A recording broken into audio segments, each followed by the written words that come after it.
And you're unmuted.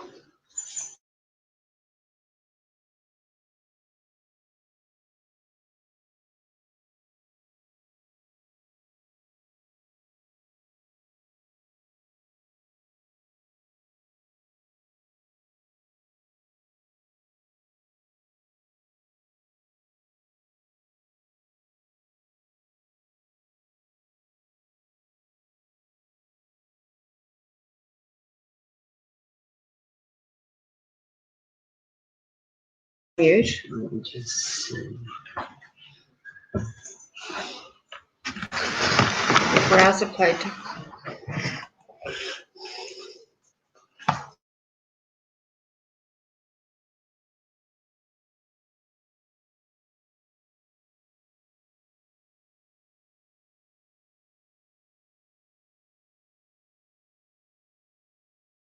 Settings, so it keeps going to mute.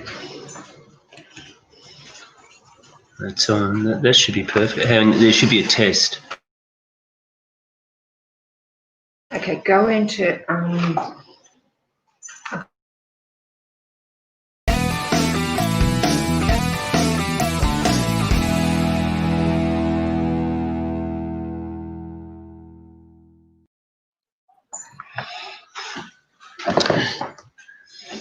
turn that down. See, we're Trying to get some volume, Mark. Well, there you go. Here we are. Oh, I was waiting for Sergio, but he's gone crook Can I again. hear you? Welcome. Are you there, Sergio? Can I handball it to you for the intro? Oh, if you like, Bonnie, yeah, I'm here. I'm back. I mean, you still got the stethoscope on, but you need the doctor. Yeah. My young bloke's come up with a bit of a fever and a bit of a cold. And I think he's passed it my way. And you can't be too careful these days. I've been ripping into the hand sanitizer, or as I call it, Jim Beam. But I'm still feeling a little bit dodgy. But we'll get there. And I'll tell you what, we've got a hell of a night coming up tonight. This is Takeover TV. This is the sort of the secondary broadcast we'd like to see people watching on their secondary device while the footy's on. Tonight's a belter. Richmond Hawthorn, of course, direct from the MCG. And the lineup tonight, as you mentioned, finally, we've got you, the great man Mark Fine, and Troy Zantuck right next to you. Two blokes. What these blokes don't know about football simply is not worth knowing. Now, you'll see up in the back corner, there's a familiar face, and he's taken up pretty much the whole screen as he has done through his whole football career. He's an absolute legend. He played 180-odd games, mainly for Collingwood, then a few more at Essendon and St Kilda. Kicked 280 goals in that. Starred in a movie with Graham Kennedy. He's known as the Incredible Hulk. He's a champion from Collingwood. It's the great man, Rene Kink. Kinky, welcome. Lovely to be here, guys. Thank you. Great to be here again. It's going to be a big night tonight, big game. How you feeling, Piney? You look like you got something on your mind already. I do. Rene, I went and watched some footage of you during the week. Yep. I believe I'm serious about this, there are very few footballers who ever mastered what is called the reverse torpedo, when they get the back of the ball going and it goes a mile. Gary Ablett did it, and I saw you do it, where you know the torpedo that travels further than a normal torp because you hit the back of the ball? Did you ever do that on purpose, or was it just good fortune? Because I saw you kick a ball a good 75 metres once in your career. That was I think it might have been at Victoria Park, but it went a mile. Yeah, Mark, look, I didn't try and, invent that or try to do something different, but occasionally you do get onto a few like that, and I obviously got onto enough to get it to travel a fair way. So I was very lucky, but most of my career I kicked drop punts like everyone did. Your teammate Peter Dacos was a big exponent of working the whole ball. I mean, he still talks about footies, doesn't he?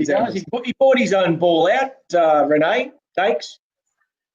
He what? Where he holds it and stuff. put them in. See how that goes. You there? I mean, yeah, yep. Yep. What was that about Dakes again? Well, he was a really big one for all the different ways you could kick a football and hold a football. I mean, he really believed, and I think quite rightly, in exploring every different angle and sweet spots on the ball. When you played with him, was he a bit of a sort of obsessed with how you hold and kick a football? No, I think just, he was magic, Pete, because he could get a ball and gather it up any time and be able to, kick a goal inside, outside, but very deliberately. And therefore, the ball was probably obviously at different angles, and he was able to connect and, got results. And he was just marvellous either foot doing that. And Renee, did he practice them at training? Because if you go to any junior footy club these days, a lot of the kids, they spend a lot of time in the pockets trying to practice the dribble kick that goes at right angles. And Dakes used to just do them as Finey said, just week in, week out. But did he practice them, or was it just a ridiculous skill that he had and nobody else did? Yeah, with Dakes, I didn't really see him back in my time because, of course, he played after me when I left Collingwood. To me, it was just very natural. Every time he got the ball, he was able to, kick a goal or pass it any which way he decided to do that, to do it. And I thought he was just terrific.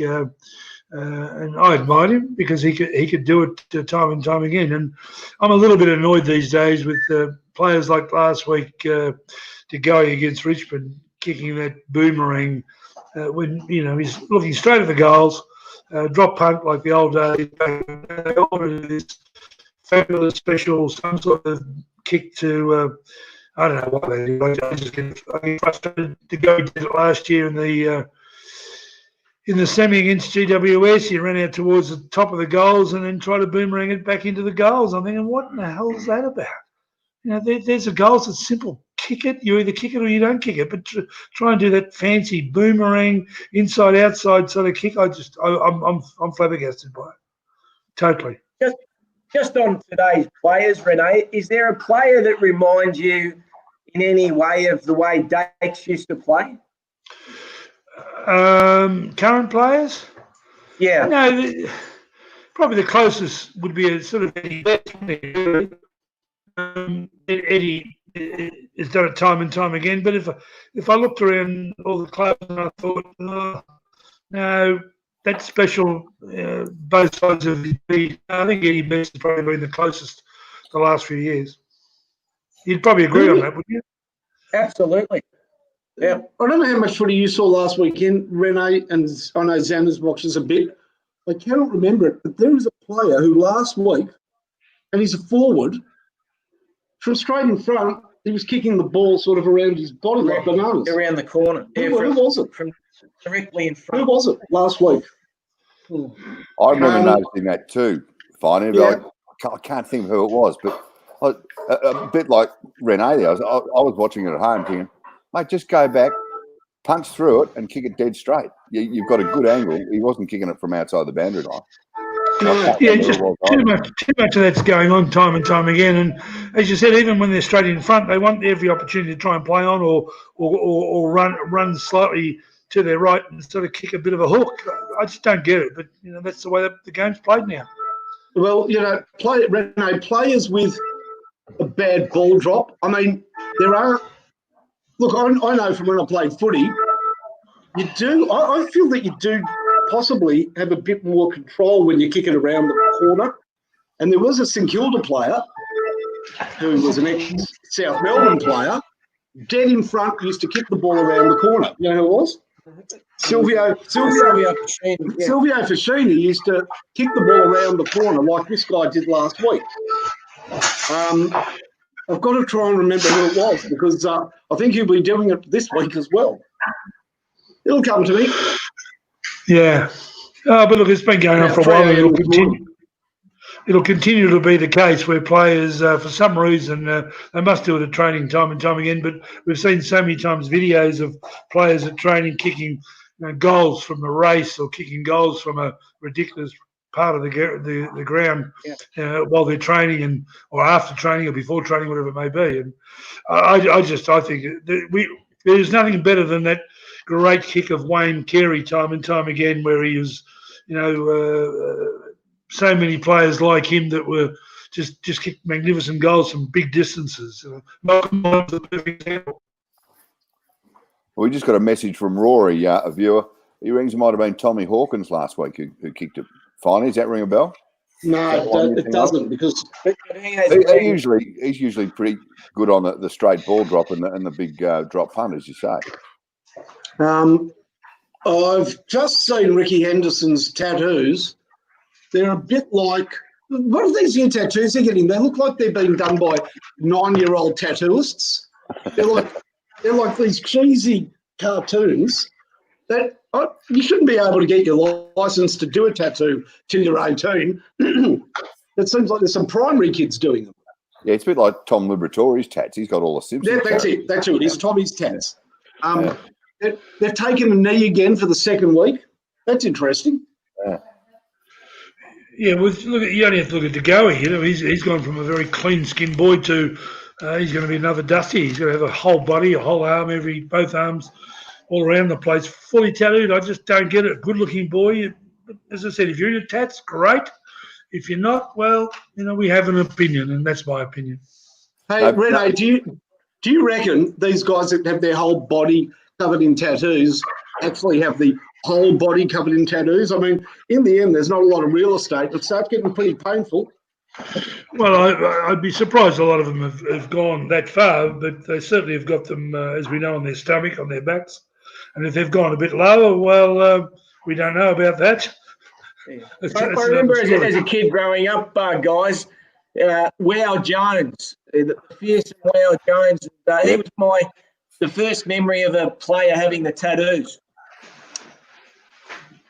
Yeah, there wasn't many in those days. I mean, just you can look at the TV or up at the screen now, and just there's Sean Burgoyne running past, and you wouldn't immediately think that Silk would be covered in tats, but he's got a pretty good right arm going and a good shoulder. I reckon there were Salty Parrish, yeah. Kevin Murray. Kevin Murray had the old Navy. Kevin Murray started when he was young. He must have been in the Merchant Navy between ages 13 and 15 to get those tattoos. Bones McGee. Robbie McGee, yeah. Yeah, Robbie McGee, fabulous. He was one of the early ones, wasn't he, Rob? But I think he had him from when he was a very young boy. Kevin Gross. Yeah, Gracie, he was covered in them. He God bless him, he's no longer with us, but he was covered in them. And a great footballer. He played a couple of games in the VFL, but superstar in the VFA, Jamie Shaw. Yeah. Spider. He had the famous spider tats on the elbows. Yep. And I interviewed Jamie once, and he got his first tattoos when he was 15 or 16, which was, a little bit illegal.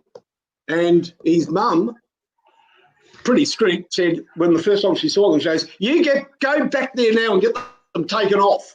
And he said, oh, that's going to be bloody painful. Yeah, I wouldn't imagine that'd be nice. No, he was a character, Jamie Shaw. He kicked 180 odd one year, didn't he? He wasn't a bad player, was he? Oh, yeah. He played 2 league games. He kicked 4 or 5 in one of them. But as he said in the interview, he goes, it's fair to say that David Parkin and I had different outlooks on life. Oh, boy, is that true? Yeah, he was never going to be a scholar. No, Jamie was never going to be a scholar. No, he played a Port once and some bugger in the crowd threw a full can at him. It hit him. He picked it up. He sculled the can and crushed it on his forehead. During play, he just drank it. They're nearly 2 minutes into this game. I don't reckon Hawthorn have touched the ball yet. This is their first touch. Kick out from the point. Bad miss by, was it Stack? Was it? I thought Hawthorn had come back a little bit. Yeah. I thought Hawthorn would come back a little bit tonight after last week's poor effort.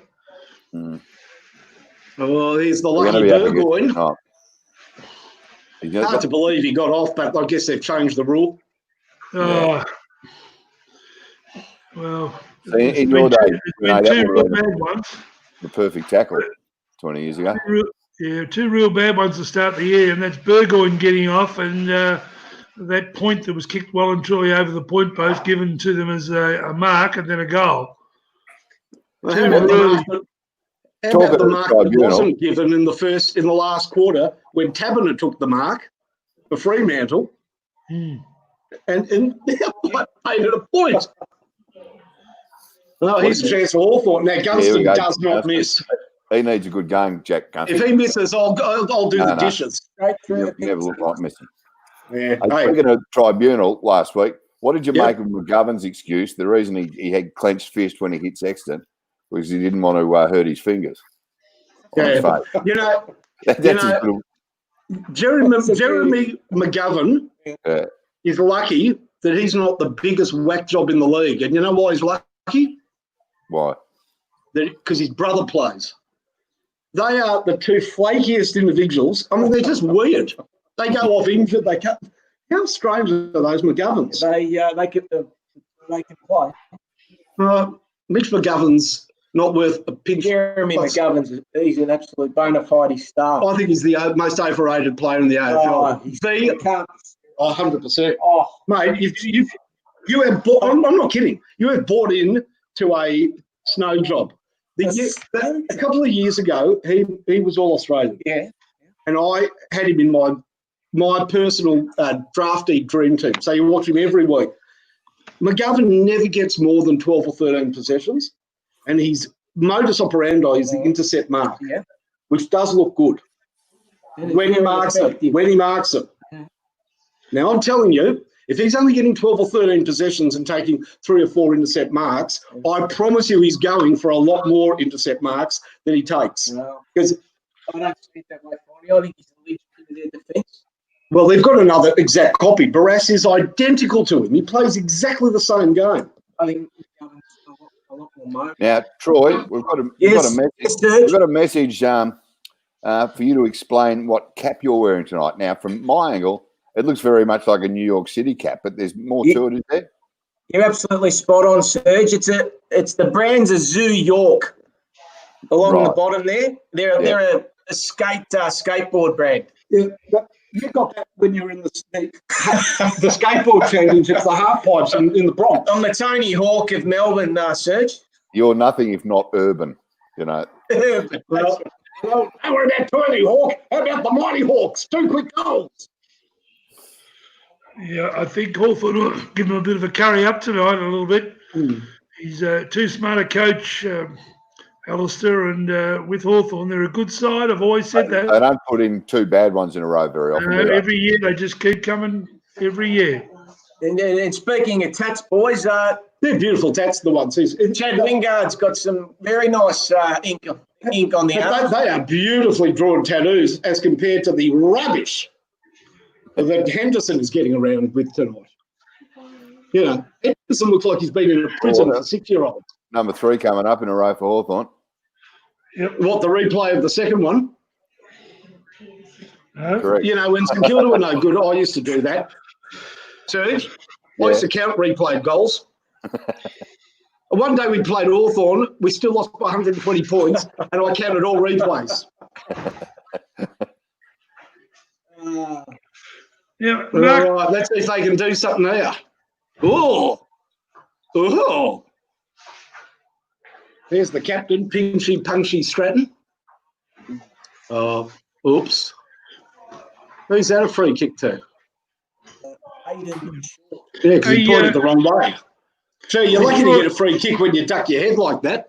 I think they only ducked it after Troy, Pat. Mark, Yeah. what was your football career? I wasn't really sure. Were you 9:15 starters in the morning or 11:15 before lunch or something? Or where'd your careers come from as footballers? I played my last game when I was 16 and a half because I went down. I tried at South Melbourne District Cricket Club and they had me for a couple of years and I played cricket ever since. But I can tell you, my last game was at the Junction Oval. Yeah, who with? At school, we were playing that Amco Herald Shield. And we played Box Hill Tech. And this is true, we only kicked 5 for the day and I kicked 4 goals in the first quarter, squibbing on a half-forward flank. Yeah. And they moved a guy onto me. And when he moved onto me, I said, shit, mate, how old are you? He just turned around. It was Box Hill Tech. He said, I'm 19 and I play for Box Hill Ones. I at one point, he grabbed the ball, ran down, and kicked it. And I was going to try and get a pen and paper and get his autograph.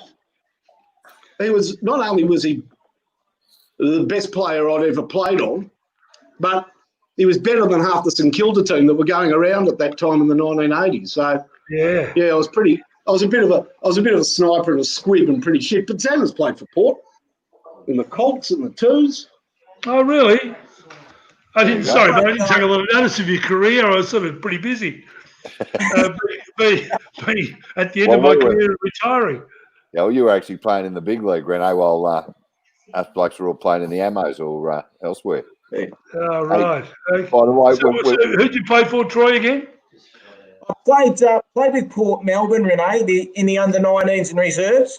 Yeah, so you're a 9-15 starter and 11-15. Yeah, good. Good. Buster Harlan was my coach. Remember Buster Harlan? Yeah, tough as nails. Yeah, but I've got some handy family connections that played. Yeah, but we're not talking about that. We're talking about you. No. Well, one of them was a handy centre-half forward for North Melbourne. The other one was a dependable back pocket for Melbourne, and the other bloke played 77 games for the Tigers. So just under 400 games of VFL footy. It's, you take that to the bank every day of the week, Renee. Oh, you would. It was a tough gig, VFA football, and wonderful people and wonderful personalities. Frosty Miller. I'm going back a bit, of course. Freddie Cook goes on. Yep. Bruce Gonzalez. What's happened? Look who's joined us, gentlemen. KB. KB. The bit of a gremlin. These sorts of things happen, don't they? For those who don't know, 5 premierships, 5 best and fairest, 403 games, 778 goals, and 2 handballs. Kevin Barber. Only or have I exaggerated the handball? And poor old Kevin. Only handballed himself twice at training. Kevin, you went to the debutante ball, as it was in football, 3 or 4 times as favourite to the Brownlow medal. And I've got to say, I do remember people say they have conspired against this bloke because no one could believe. Was it 1973? I think it was the year Keith Craig. 73? Yeah, KB was red hot favourite. I mean, Keith Craig didn't win the North Best and Fairest, and they went back and had a look at some of the games. This is true. KB did like 4 goals, 28 touches, all kicks. All kicks. And the umpires gave votes to guys who were getting 17 kicks and nowhere near the scoreboard. KB, I thought you and the umpires got on, but you must have been a nasty little man out there. Well, I used to bounce the ball and throw my arms out, of course, and get a free kick. That might have upset the umpires at one stage. But look, Keith Gregg was a great player. He won 2 Brownlow medals, 73 and 74.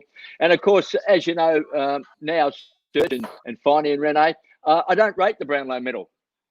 And the reason I don't rate it is because I never won it. You came very close, though, Kevin, didn't you? A couple of times. Yeah. But mate, as you know, it's better than premierships, as you know.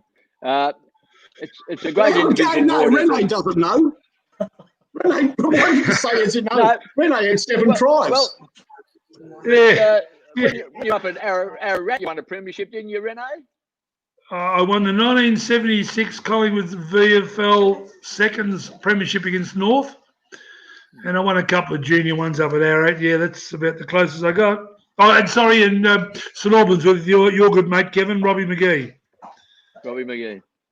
This is a pretty important key. Have a look at this, Kevin. This will be the second week in a row. Richmond have conceded. No, you just missed it. But Richmond don't want to concede the first 4 goals again, do they? No. Look, the game against Collingwood was a disgrace, as you know, when you take over TV. The Tigers in 2 quarters never scored a goal, and Collingwood scored 1 goal in 3 quarters. So it was a terrible game, although it seems that Eddie Maguire seems to think it's the football, it's the share in the football. It's too slippery for the modern-day players. Not worrying Hawthorn just at the moment. So good start by the Hawks. I heard a very strange excuse for that low score, Kevin. Well, I think the football that Eddie said was being slippery, I thought was a pretty lame excuse. Well, I heard the reason for the low scoring was a very heavy dew, but that's rubbish because he was up on the Gold Coast preparing for the game against West Coast. Oh, look, it's interesting, you know, because I made a comment last week about, you know, the spectacle of the game has been dropping over the last few years, and I think that's because we've found that sides are not really scoring is not a priority for them. It's further down the list, and we've got to get scoring as a priority back in AFL football. It's, you know, Eddie said it was the football that's caused a drop in the spectacle. I don't believe that at all. Yeah, not every game. I've got to say, I thought the Saints had a refreshingly positive attitude. They were certainly, you know, playing down the guts and very accurate for St Kilda, 14-4. So maybe some coaches are taking a more, not a view that's better for the game, but thinking the only way we're going to beat the better teams, you're not going to beat Richmond or Collingwood in a game of attrition. You're going to have to go out there and outscore them. Well, I'm a theatre goer and therefore watching football, and that's a spectacle. I don't think that scoring has been the priority that we've had. Now, another goal there to Jago Mira, so 25-1 at the moment. Great start by Hawthorn. So the Tigers better get a wriggle on.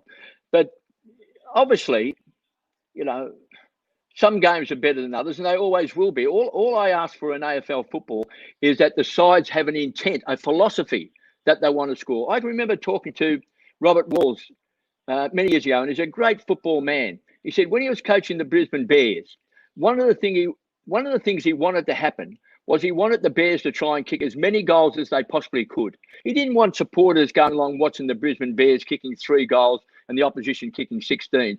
He didn't care if the opposition kicked 20, as long as the Bears could kick 10 or 11 goals, so that young kids going along there watching the game could, you know, get their footy record out and jot down who's kicked the goals, and, you know, something for them to cheer about. Yeah. It's important. It's important as a spectacle that people enjoy watching the game. Yeah, I couldn't agree with you more, KB. And that was Malcolm Blight's philosophy too, wasn't it? He wanted the theatre goers to get the turnstiles clicking in. That brand of football that Geelong played during the 80s and 90s, and when he went to Adelaide, it was that attacking brand of football that you'd be happy to go and watch your team perform in that particular manner. Even if they get beat, they die on their sword. Yes, well, I think at the moment, you know, what we have seen in recent years are probably, you know, clubs playing for honourable defeats. Whereas, as I say, as a theatre goer, I think priority in scoring has dropped down. I think, first of all, defence is the number one. Number 2 is get congestion and density around the ball. Number 3 is to play keepings off. And then maybe number 4 is if we can actually get a bit of a break, we might score. And I'd rather see a philosophy of sides wanting to score. You know, we talk a lot about defence all the time. We talk a lot about defence. I mean, why don't we talk about offence occasionally? Yeah. Well, Kevin, Kevin, the only thing defence is good for? Keeping the sheep from going next door. Kev, I'll just jump in here because I've been thinking about this for quite a while, meaning the last week or so. Were you on the rules committee at one stage? Yeah, for a long time. You were. I just thought to myself the last week or so that when a team is an attacking team and they get to the centre square going forward, not the centre square, the 50-metre square, when they get to the 50-metre square, which is basically the centre half forward, centre half back area, once they get to that, and once they pass that square or that line, if they go backwards at any time from that point, it's play on automatically. So that forces the teams, once they get to that position, to go over the middle of the ground and go forward and attack. So therefore, as I said, when they get to that 50-metre line, if they kick the ball backwards or sideways with a line through that area right through to the boundary lines, I believe it's play on. Should be play on at all costs. Well, I disagree with that, and I'll tell you why I disagree with it. Because I don't think it's necessary at all to bring in those rules, like you kick the ball backwards, it's not a mark. The problem is now what happens is they get within 50 metres and they don't want to kick to a contest. They don't want to dare. So what happens is, because all the forwards are pushed so far up the ground to help in defence, because they've got fresh players coming on and off the ground, you have 3 or 4 defenders standing back across half back. So they just turn around and they kick the ball back to them. It's because they're happy for it to kick the ball back and take an easy chest mark by himself. Yeah, I understand. But if there was forwards back there on the forward line, they wouldn't be kicking the ball back to the bloke at half back. You wouldn't be kicking the ball back there if Wayne Carey was standing beside him. So we've got it all back to front. We're trying to fix what I call the ingrown toenail all the time instead of the heart valve. So as a result, we're trying to say, don't kick the ball backwards, don't do this, let's have 16 aside. That's not going to fit. That's not the game of Australian rules football. Australian rules football has always been, you can kick the ball anywhere you like on the ground. If you take a mark, you take a mark. What we've got to do is make certain we get rid of congestion and density so that they can't kick the ball backwards. Yeah, well, I just think that's a start, that once they get to that line, they can't go backwards. So it's forcing the ball to go forward all the time, forcing the ball to go to a contested mark maybe, and then the game goes on. I don't know what Finey thinks, or Troy, or Serge, but I don't like the idea of changing the dynamics of the game. They've tried it in the sample thing, and the problem with it is that all it did was enable the team that doesn't have the ball to go and flood their back line, because more of the balls were being kicked to a place that they knew they were going to be kicked. It didn't really it created more congestion. Anyhow, look, we can't fix the game, but I'll tell you what we can do. We can cover a developing story, because Hawthorn cannot get a kick. Richmond can't get a kick. Hawthorn, who were pretty much humiliated last week, are annihilating the premiership favourites. Well, don't forget, last week Hawthorn were very good in the first half against Geelong. I mean, it was 8 goals to 7, I think it was. They were quite good in the first half. They were terrible in the second half. But this has been a very poor start by the Tigers. As I say, they kicked two quarters last week where they didn't score a goal, and we've just got 3.5 minutes left in this first quarter, and they haven't scored a goal in this quarter as well. There's a good mark by Jack Revolt playing in front. Good strike. Hey, do you think he'll make the distance? He's a big kick from last week. Saw an interesting stat during the week, KB, and that these teams have only met once in a final. Correct, yes. That was in 2018. Yeah. Prior to that, it was quite incredible when you consider Richmond came into the competition in 1908 and Hawthorn came in 1925. And in that period of time, up until 2018, they had never ever met in a final. Yet, in the 70s and in late 60s, and that Hawthorn were a pretty reasonable side. They won premierships in 1971 and played in other finals in the 70s as well. And the Tigers were pretty formidable. It's pretty ridiculous. 71, Hawthorn won the flag. 72, Richmond played in the grand final. 73, Richmond won the grand final. 74, Richmond won. Hawthorn win in 75. No, Hawthorn played in 75. They won in 76. They win in 76. Neither of them played in 77. They win in 78. 80, Richmond are back winning, and they don't ever meet in the final. It's extraordinary. It's unbelievable. It was. I think in the 71 there was a chance because St Kilda beat us in the preliminary final to go into the grand final and played against Hawthorn. If we had won that game, of course, obviously we would have. But it was quite remarkable to think that two sides that were quite powerful at the same time had never met in their history of since coming in 1908 and 1925. You played during that decade. How did you go against Hawthorn home and away? Say it again. You played that whole decade. How did Richmond go against Hawthorn in the home and away games? I think our record was pretty good. I think our record was pretty good against Hawthorn. I don't think Hawthorn ever had the wood on the Tigers. In fact, I'd have to go back and look at the record books, but I would have thought our record against Hawthorn was pretty good. What did you? I only went once to this place. What did you think of that sorry excuse for a ground down at Glenferrie Oval? Well, it was a bit unusual, wasn't it, with the train line coming through. How about with John Kennedy? John Kennedy sort of sitting over the race it was like the king sort of and his subjects yelling commandments from this perch up there behind the goals. Well, sometimes even down on the boundary line, you might remember that famous incident where Kennedy with the gabardine overcoat on. Serge might remember this too, where he had the argument with Ron Barassi, who was out on the field. So they had an altercation, but it was like all those other grounds, home grounds, like Victoria Park, Glenferrie Oval. They got very, very heavy, got very, very muddy, and of course Hawthorn had Peter Hudson, and they were able to sort of try and isolate Peter as close to goals as they possibly could, because he was one of the greatest players we've ever seen. But it was a pretty difficult ground. It was small and narrow. Yeah, that also, that ground in the end, they left there. They went to play at Princes Park, of course, which is quite strange that their great era coincided with them virtually not having a home ground.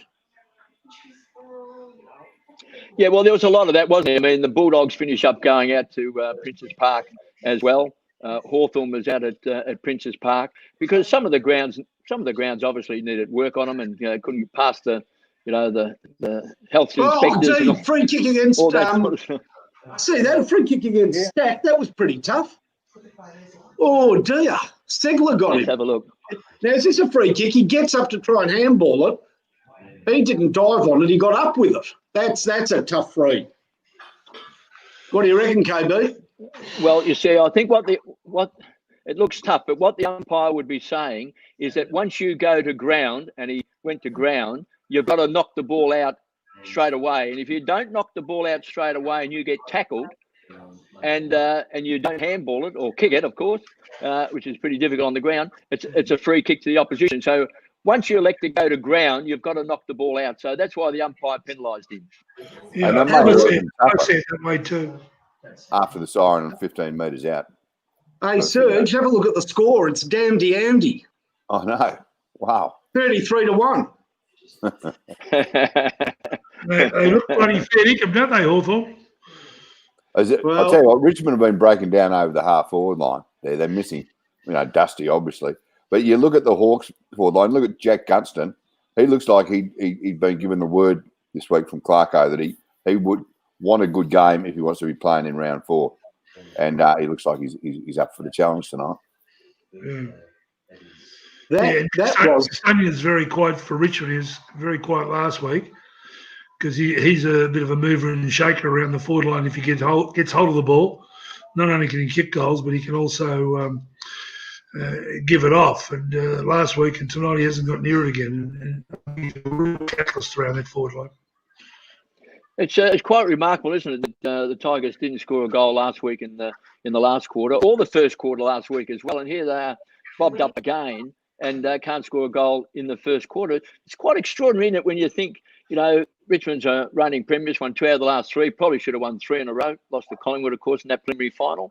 But you would think, with the talent on the field, that it would be impossible to play 2 quarters in a row without scoring a goal. I know.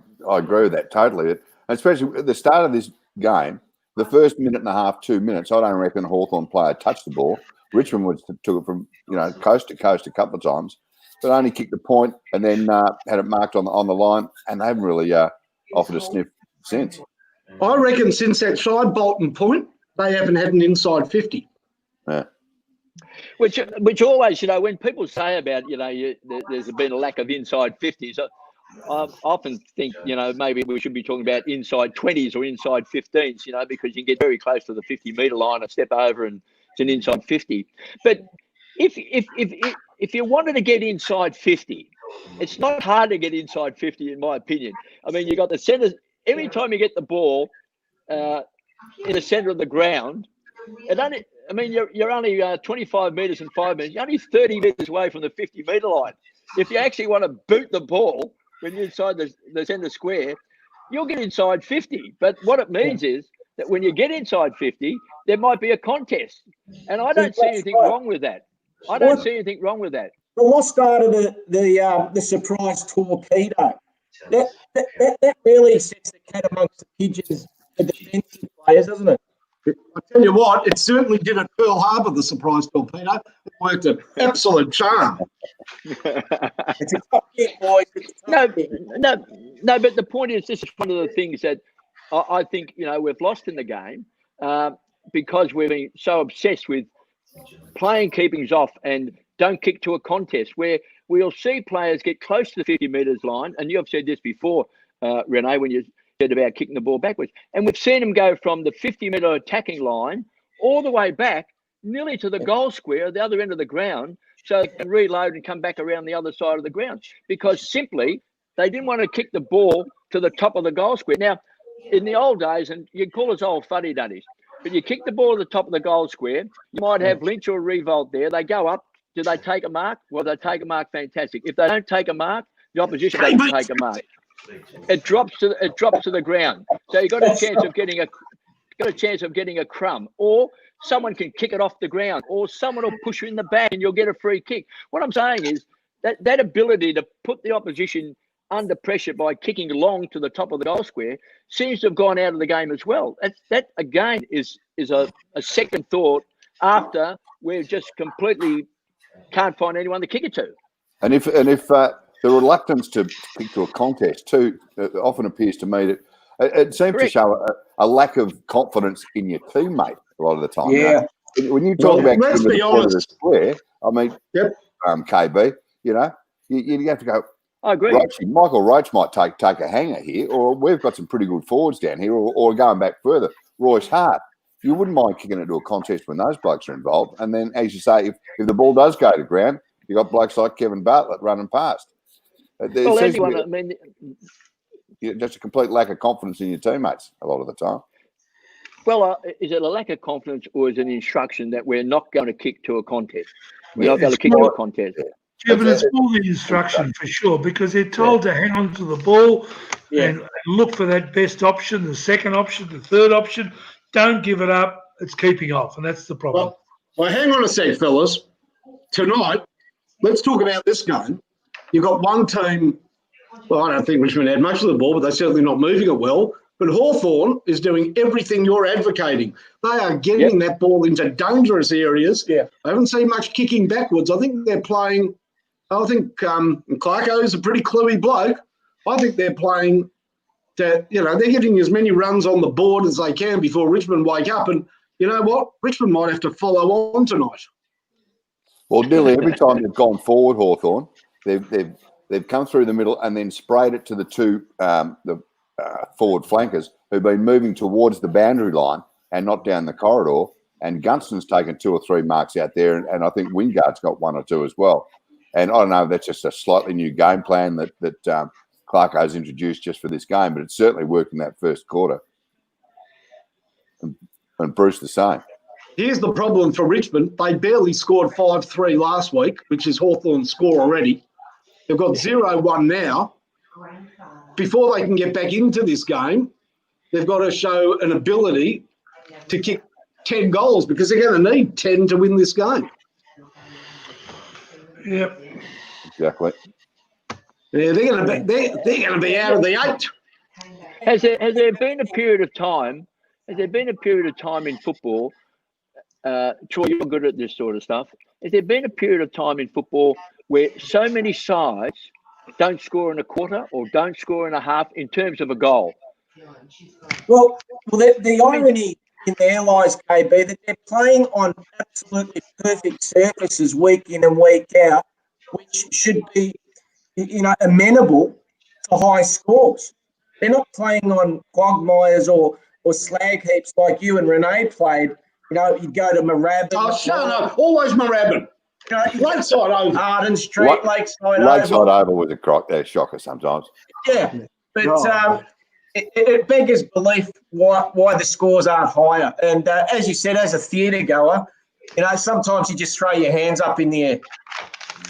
I mean, look at it from the other side of the coin too, Troy. It used to be not that uncommon. A team got a bit of a run on. They kicked 10 goals in a quarter. That's 10 and a quarter. Yeah. When does that ever happen? Carlton versus Carlton versus South Melbourne and Princess Park. I reckon they kicked 14 or something in the first quarter. 14. Yeah. KB, as a theatre goer, what's your favourite musical? I'm going to write down my answer. It's a 4-letter word, and I reckon you saw it about 15 times. No, but I didn't hear the question. As a theatre goer, what's your favourite musical? Favourite musical? Yeah, I've got it written here. 4 letters. 4 letters. My favourite. No? Yep. Expand. Hair. Tell me. Long, beautiful hair. You would have gone there just wishing, thinking, my goodness, have a look at all that hair. I don't. It's not one of my strong subjects. Hair. And we've got a goal. So Shea Bolton has kicked a goal. So you never know. You see, it just might be enough to spark the Tigers. The old 29. The old 29. Yeah, it's back. It's cursed. Not a handball in this bastard.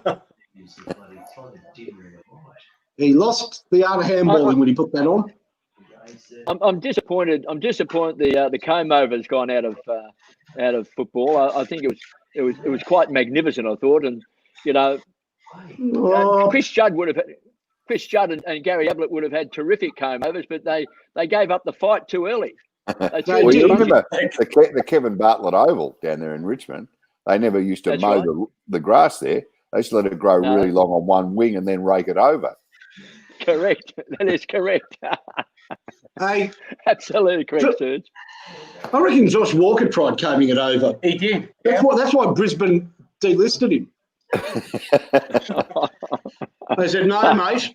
No, that's no. And North said, you know what? Come here. You can use your bum hair in a transplant. We'll take you. I'll tell you, Finey, who has got a great head of hair.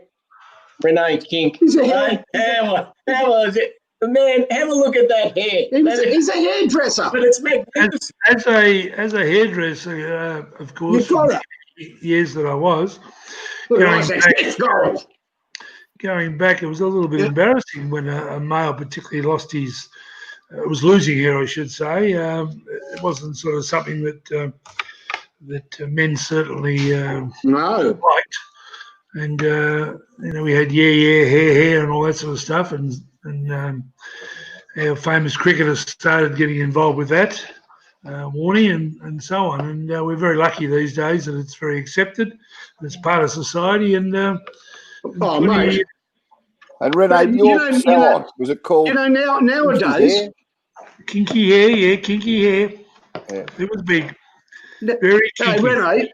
Nowadays, men, they wax their agates. I mean, I say, if you've got hair, keep it anywhere on your body, because if you take it off, who knows if it'll ever grow back. Yeah, well, there's that all-over grooming thing that happens these days for men, and it's very popular, I believe. I tell you, he's got a good head of hair, and that's Isaac Smith. And at the moment, he's absolutely killing the Tigers, and he's just kicked another goal. So 39-7. Can I ask you this question, Renee? Because you're a hairdresser. Is it possible to grow hair, regrow hair, when you go bald? I mean, is it possible when people do all this? They get the lasers on their head and they rub the Mar Evans into the head. Remember Mar Evans, that magic potion that Jezza used to virtually promote? You rub it into your hair. I think it was out of possum poo or something like that. And all of a sudden you had an afro overnight, that sort of stuff. I mean, can you actually grow hair? No, you can't, Kevin. The only way you get it is that you cannot grow hair. You will get implants. You may have some sort of very fine type of hair come through, but I won't say that. But implants have been going, of course, after that, like Warnie's got, a little toupee type situation. Well, what? I believe that. I'm not 100% sure, but someone told me he's got that. That is incorrect. You can try PRP. Now, my son, who's the Richmond historian, just sent through a note and said Richmond's lowest opening quarter score against Hawthorn since round 7, 1971, the day Francis Beck famously played on with a broken leg before walking off the ground. So our lowest opening quarter score since round 7, 1971 against Hawthorn. You can't go a lot lower than a point, I guess. Oh, they've got to get into this game. That's a good mark there by Short. Scully again, he doesn't do anything for me, Scully. One of the greatest marks of all time was taken for the Tigers against the Hawks, and you were in that picture, KB.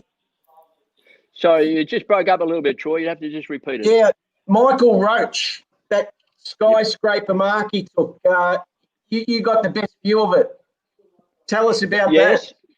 Over Yes, Kelvin well, Moore, I believe, wasn't it? that. Yes, Well, yes, there was more than that. There was three guys. There was Dean Moore, Calvin Moore, and Ian Payton in that famous mark. Right. And Roachie was standing on their heads. I reckon, arguably, I would argue it's the greatest mark ever taken. I'm in the photograph, which I'm very thrilled about. That I'm in the photograph of the greatest mark ever taken. I'm just down there in the left-hand corner of the photograph. I'd run from the halfback flank, following the flight of that ball all the way, and as it hit Roachie on the chest, he was up so high, he marked it on his chest. As it hit Roachie on the chest, I yelled out, "Handball, handball, handball, handball, handball," because he was in a perfect spot to just handball that down to me. And you know what? He went back and had a shot. He is the most selfish player I've ever played with at Richmond. Hey, you know the most selfish player you played with at Richmond? Who? Laurie Nash used to have a good answer for this. The bloke who looks into the mirror and sees himself. Yeah. Sees him every morning when he has a shave. Hey, your nickname wasn't generous. I told you that story, I think, maybe once before, that when you talk about Laurie Nash and great South Melbourne players, was that Bob Pratt kicked 150 goals.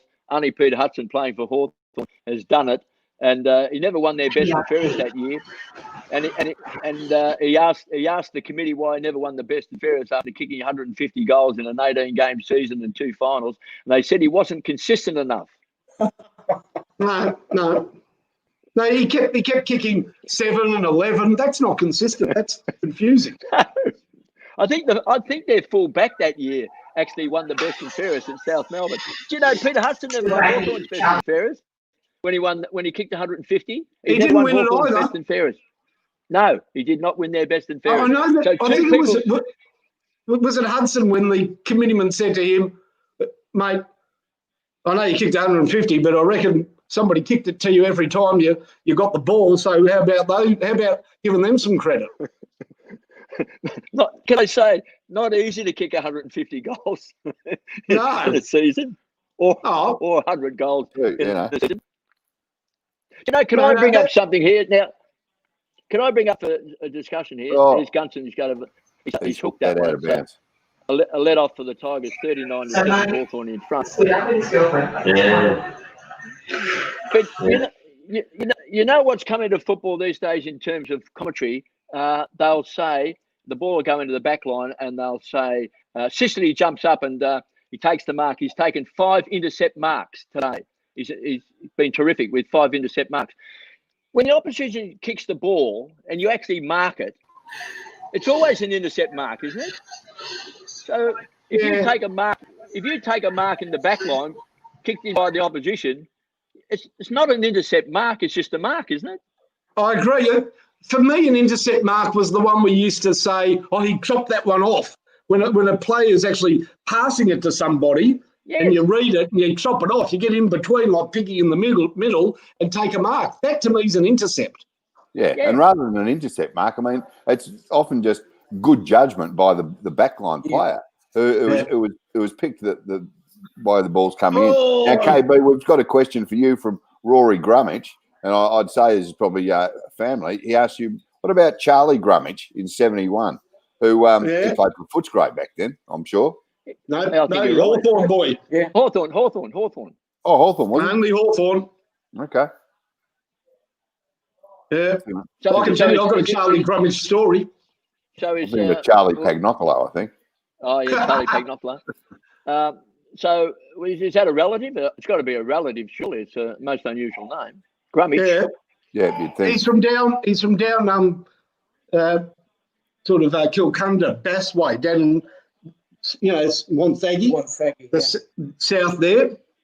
And St Kilda, when St Kilda were really struggling for money, we had a game at Moorabbin one night against Hawthorn. The fundraising game. Yeah, fundraising. I was on the committee for that, and afterwards all the players came up for a drink. And Charlie Grummage came up to me and he said, would you be able to give me a lift? And I thought he meant to the train station. I said, yeah, where do you want me to take you, to Moorabbin Station? He goes, no, just past Fish Creek. And I said, I can't, mate. Don't you have a car? And he said, yeah, I've got a car, but I've also got 2 or 3 of these. And he pulled out a roll. He said, roll your own cigarette. He goes, I'll be having these, so I won't be driving. So he was responsible at least. Yeah. But he did give a very herbaceous smell to the members out on the balcony there for a while. I don't think that's the story that Rory Grummich was looking for just then. No, I was thinking the same thing, Serge. I reckon if Rory knows Charlie is an uncle or something, I ain't telling him anything he doesn't know. He's giving you the thumbs up, Rory. Yeah. Yeah. From Bass. Yeah, Kilcunda Bass. And meanwhile, back at the ranch, the Hawks have scored another goal. 45, Richmond 7. Starting to get On the ugly. way back, KB. I think all the Richmond supporters have gone home at this stage, but it's, and 3 or 4 of their players. Hawthorn have been fantastic. They got a bit of rev up during the week. It was interesting. I mean, Clarko's been such a fantastic coach. After they lost to Hawthorn last week, there was a lot of talk that there'd be a lot of changes at Hawthorn. But really, they only made the one change, and that was to bring O'Meara in. Unfortunately, Puopolo had to pull out with an injury just before game time, and Scrimshaw come into the side. But so he's obviously stuck with the same group of players, and he's appealed to them to put in a better effort. He thought the midfield, got smashed last week against the Cats. Put in a better effort and put the opposition under pressure, and at the moment he's getting a great result. I know a lot of people are going to talk about what difference Martin makes to the team on the back of what we're probably going to see tonight, but I'll tell you what, they would want Nankervis back in that team ASAP. I'm not blaming Ivan Soldo, but he is really just a sort of at best, he's a impediment to the opposite ruckman rather than a positive footballer himself, isn't he? He has. I think his best work is as an impediment. I just noticed Isaac Smith has already had 18 possessions, and he's also been a goal kicker as well. One of the interesting things also about football these days is that when someone like Isaac Smith is obviously playing a great game, you still don't. It doesn't look like anyone's still picking him up, or anyone plays alongside him, or anyone shows him any attention. It's like, well, team defence will work it out. Soldo, beautiful. Defence will work it out. But you're right. But all the good players in the competition, I reckon. Ask Sam Mitchell if he was playing against Port Adelaide, would he rather play against team defence or Kane Corns? Ask Brent Harvey if he's playing against Fremantle, would he rather play against team defence or Ryan Crowley? Ryan Crowley, yeah. But Kevin, that happened in your day as well. We used to, in the post-game summary, they'd say, that bloke got leather poisoning, or he must have had. But what did they used to say? His opponent never went near him. He must have had something. Like, it happened in your day. Oh, look at that. The boundary umpire kept it in there, or the field umpire. But that happened. Players used to. I reckon there were times that your opponent played, often close checking, but you would have played against guys that were, a little loose and a little sort of non-committed, because there were some days you would have knocked up getting 30 touches, a lot of them on the forward line. There should have been somebody stopping you doing that. Well, what happened though, of course, if they'd try someone else or something like that. But at least the point I'm making, you can always beat someone can always beat you. But the intention is to actually pick you up or put you under pressure. Whereas these days, if you have a look now what's on the screen, people just all run back like they fan out in a zone, and they're protecting an area. They're not protecting a player. And all I know is that every good player in the competition would love to play. You play team defence against them. Why is Dangerfield so great? Why is Martin so great? Why is Fife so great and Cripps so great? Because they play team defence. play team defence against them, they'll kill you. But you're making it sound as though the 18 teams are coached by the 18 dumbest blokes in football. The coaches aren't idiots. I mean, they must have some sort of plan, and they put a fair bit of work into the opposition. Well, but they don't pick up the opposition, do they? They might put a bit of work into where they want to stand and all that sort of stuff. They may I do think what that. we're getting at, KB, But we are sheep. We follow each other in AFL football. And KB, I think what you're getting at is back in the day, if as you say, Isaac Smith had 12 touches in the first quarter, at quarter time, the coach would pull one of his blokes aside and say, I want you to get on Isaac Smith, and you've got to stop him getting the ball at all this quarter. Your job for the next 20 minutes is take him out of the game. He's killing us. And that just I'll tell you something, Serge. Yeah. Back in the day, because Isaac Smith is a winger, back in the day, the only option for a coach was to switch his wingman.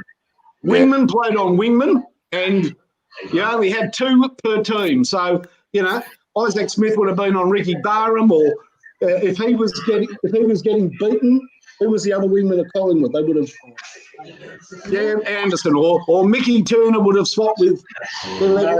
Yeah, that's right. There were only 2 options.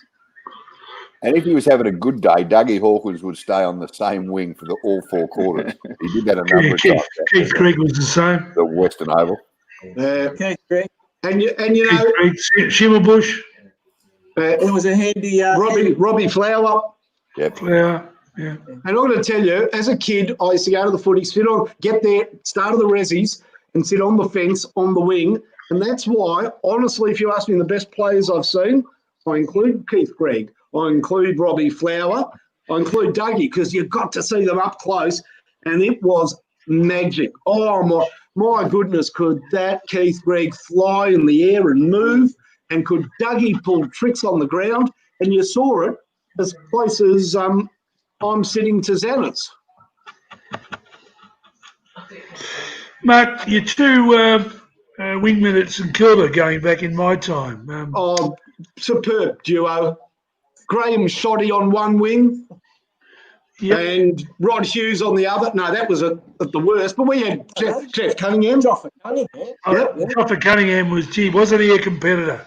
He was. And if you were naughty, you might have got Robbie Muir.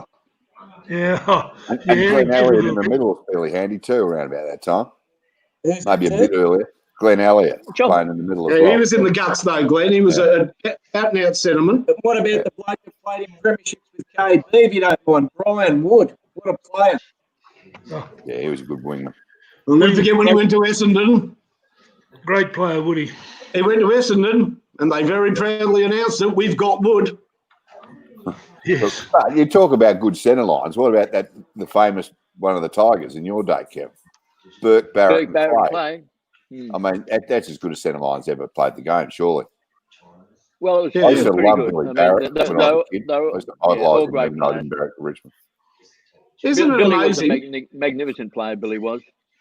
Isn't that amazing? Burke, Barrett, Clay, and Burke and Clay went on to become, Burke, one of the great halfback flankers, and Clay, a very good fullback. 2 wingmen. That's unusual, isn't it, Kevin? It is unusual. They were quite tall in their day to be wingmen. In fact, as you say, Dickie played fullback. I think in 1980 you'll find that Francis Burke played fullback in the grand final as well. Back there for the Tigers. In the first final we played, he actually played half forward flank. He was on one half forward flank and I was on the other. So we had about 75 years on the half forward flank. But it's interesting. I think there's a stat, and Troy might know it, but Burke, Barrett, and Clay was a great centre line. But I think it may have only played something like 55 or 60 games together. As a centre line. It was interesting because what you're saying, because Dickie went back to halfback and then fullback, and Francis went to the halfback flank. But as a centre line, it wasn't as if they played Burke, Barrett, and Clay for 10 years. Yeah, every week. Basically a 2.5 year period added up, KB. You're absolutely spot on. Yeah. And finally, I reckon, moving on from your point as to watching some of the great players play on the wing, and you talk about Burke and Clay, KB being able to play back and play forward and play anywhere. I reckon the wingmen back in those days, Finey, were amongst the most skillful players in the side, in just about any side, which is why you just stand there on the wing and watch the magic of a Robbie Flower or a Doug Hawthorn, and then you could put them back fast. Yeah, they could be blokes that could never be touched. They could sidestep, they could blind turns, everything. You know, that was the key to being a good wingman. Serge. And Great why players. They could play anyway. Great players were sent to the wing. I mean, how smart of Alan Jeans to look at Robert Domenico, who was a bit wayward when he got there, and given his body size and his lack of commitment to training when Jeans arrived, that's the last person you put on a wing. I think he almost said, if you want to play in this team, you're a wingman, because he knew that it would demand a heavy training load and a fitter player. And, of course, he won a Brownlow off the wing and was a great wingman. He was. Now, the Tigers just kicked a goal. Just kicked a goal, that for the Tiger fan. And it came from a long kick that was about 50 metres right to the teeth of goal. A pack went up. Hawthorn tried to punch the ball. It came off the hands of the Hawthorn bloke, straight in the arms of Edwards, who turned around and kicked the goal. No worries. It's almost half time. Kevin, Hardwick will rectify that at half time. Well, we don't. I mean, what I'm saying is sometimes it's not a complicated game, is it?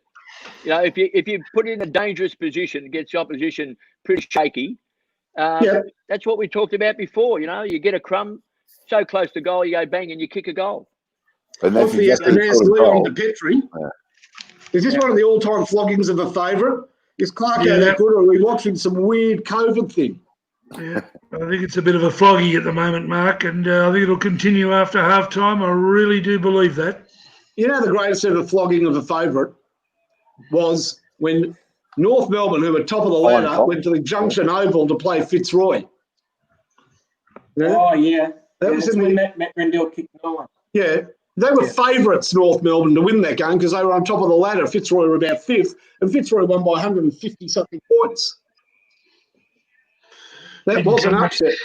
Didn't come out to play, did they? Yeah, but boy, Fitzroy were good when they got going. Talking about just it's a simple game, Kevin. Did you play a year under Skinny Titus?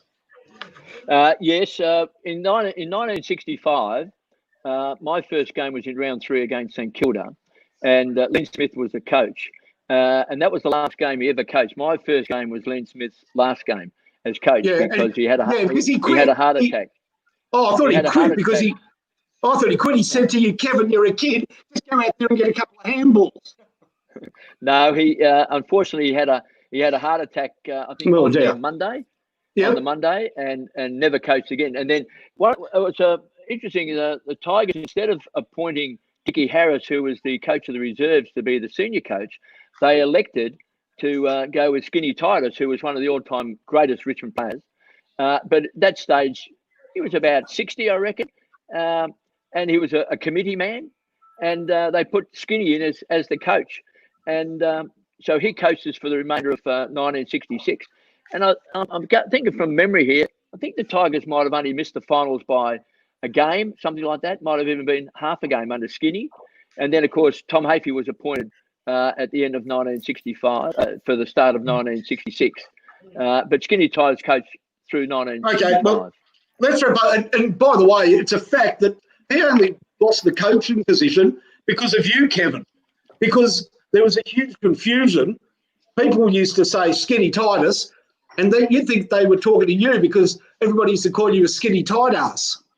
That's skinny tight ass. All right. How did Richmond get back in this game, Rene? Look, it's going to be a big ask because they've got no winners that I can see are a standout. And with Hawthorn, the way they're moving through the centre and especially with their ruckman, their wingman, moving the ball so quickly into the forward line.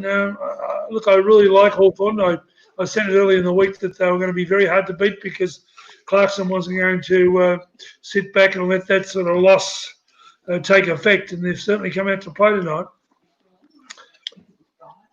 They've got 30 more disposals, Hawthorn, thereabouts. 30 more. Yeah. Yep. Is that how you play Richmond, keepings off? Well, Well, it's interesting when Hawthorn was winning their 3 premierships on the trot, making through to 4 grand finals. I mean, they were seen as the best kicking side in the competition, and they could do it magnificently, spot up their teammates and just deprive the opposition of the ball. But it was interesting, even though Richmond wasn't probably a top side at that particular point of time, they actually did quite well against Hawthorn because they closed very quickly to shut down Hawthorn's kicking game. Again, a lot of sides I feel were allowing them to take 130, 140 uncontested marks, and Richmond closed them down and had success when they weren't such a strong side. So it's interesting if Hawthorn is playing a keepings off game of marking, how the Tigers now they're a terrific side, not putting the same amount of pressure on them. Hey Kevin, just be careful. I saw you playing with a fox there. They're very dangerous. You can get bitten by a fox. No, that was Pom Pom, the Pomeranian. You named your fox Pom Pom. Oh, fair enough. I'm sitting in Pom Pom's chair at the moment. He's not very happy. well, what do you think Richmond need to do, Kevin, this half? Well, like all these things, when you're struggling, I mean, you've got to get some urgency in your game, and you've got to win the ball and keep it off Hawthorn. Last week, Alistair Clarkson said in the second half, couldn't get the ball in the midfield, put the pressure on the back line. The ball kept coming down there. And the same thing, I'm certain Damien Hardwick would be saying, well, let's get the ball and see if Hawthorn can chase us rather than us chase Hawthorn. Be proactive rather than reactive. That's what you've got to try and turn around. But, when a side is confident, and Hawthorn's now got their confidence up, it's not easy to turn it around. Not easy. Yeah, well, they did it. Did you see that? They turned it around. There's a stat came up. This is the first time since 1961 that Richmond have been kept goalless in 2 consecutive opening quarters. And I can tell you, one of those games in 1961, they were goalless in the first quarter, second quarter, third quarter, and last quarter. Yeah, they kicked eight. I think they kicked 8 points for the game, didn't they? Last time a team's been kept goalless, of course, they were playing St Kilda. Of course. They were. Of course. So the closest side since was it Carlton that day out at Mark Arsieri kicked the goal from the pocket in the wet. Yeah, very late in the last quarter, wasn't it? Very late in the last quarter. Yep. Right, yeah. You know, there was a game at the Western Oval. There was. Where 1955, I think. Yeah. Where with 50 seconds to go on the clock, Fitzroy was 0-0-0. And it was a wet day. And I can't remember whether, I think it was the Baron. Alan Ruthven.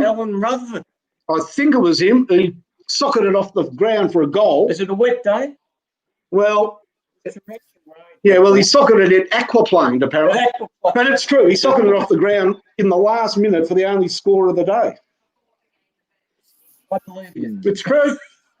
It is true. Hey, when you play for St Kilda, you need all the low scores because that's where we. I reckon Serge could tell you a few stories about low scores with the Demons, late 70s, early 80s. You must have been thrilled with the way St Kilda played last week. A friend of mine is a great St Kilda supporter. He alerted me to the fact before the game how good St Kilda were going. He said, "Who would have thought that would get to June and St Kilda's only lost 1 game?" Yeah, I've got to break some news to you, Kevin. Yeah. If he's a St Kilda supporter, he's not a great friend of yours because you've never been a great friend of St Kilda. And I know why. I know exactly why you hate us, because it was Ross Smith talking to the Sun prior to that preliminary final that you lost against St Kilda in 71 that said the football world hates what Kevin Bartlett does with this throwing the ball in front of him, and you've always blamed Rossi for the umpires clamping down on you, haven't you?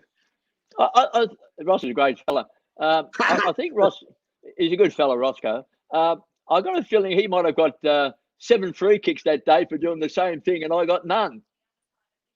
Not that Yeah. not that I want to bring it up. Yeah, not that you're counting. Not that you.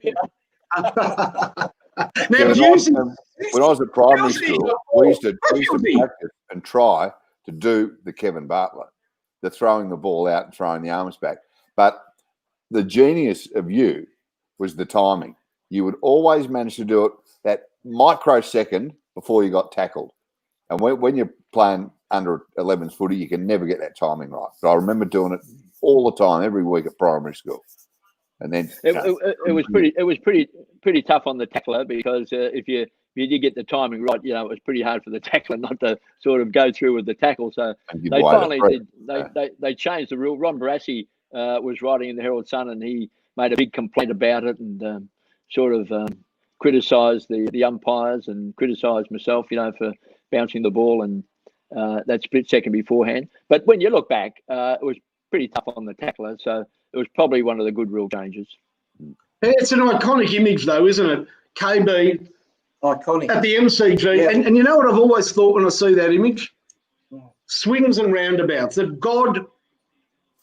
God-given talent of Kevin Bartlett, one of the greatest footballers ever. But you don't get everything from God.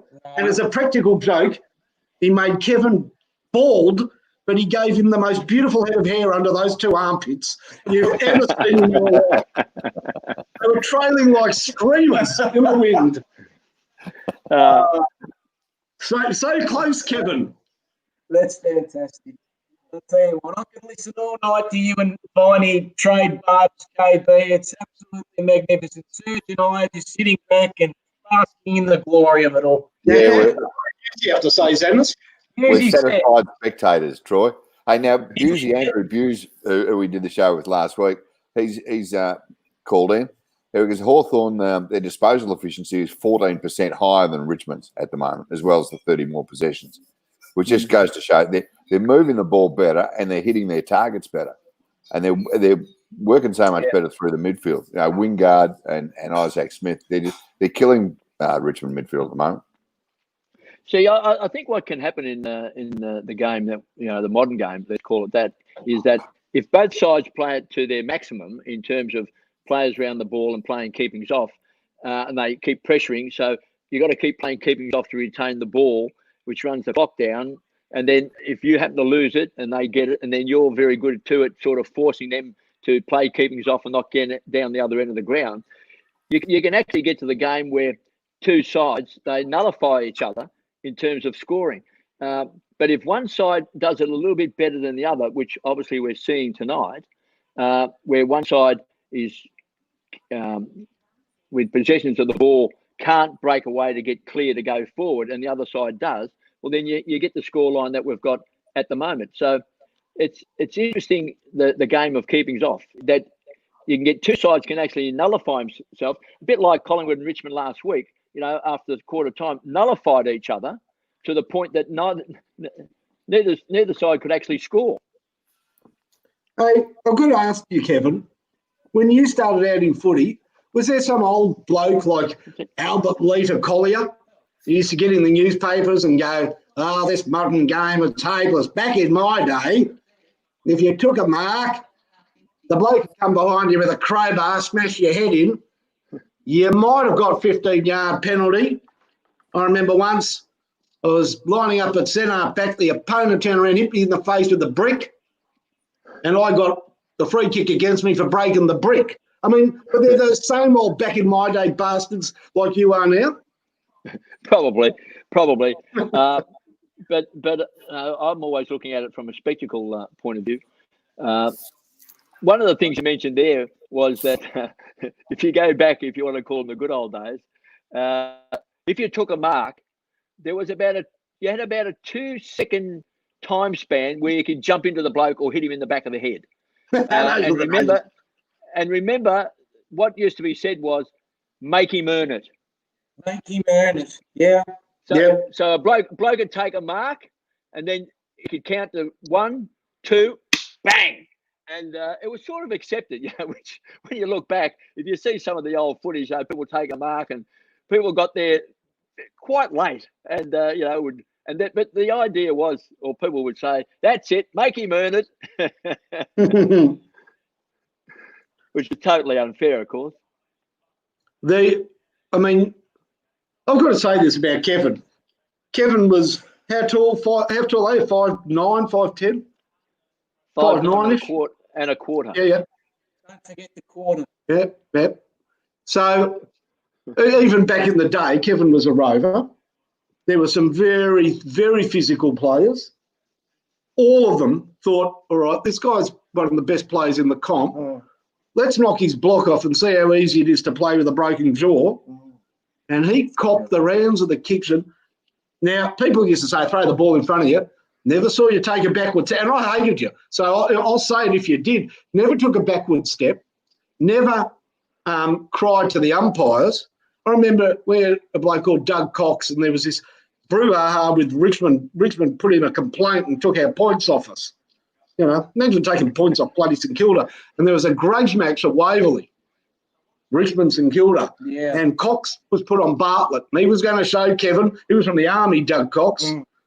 They might have started the game from the Army, but he ended up in the Boy Scouts because KB torched him. Gave him a lesson. But Cox tried to belt the living daylight out of him, and he looked like an idiot because I tell you what, on top of everything else, KB could take some physical punishment.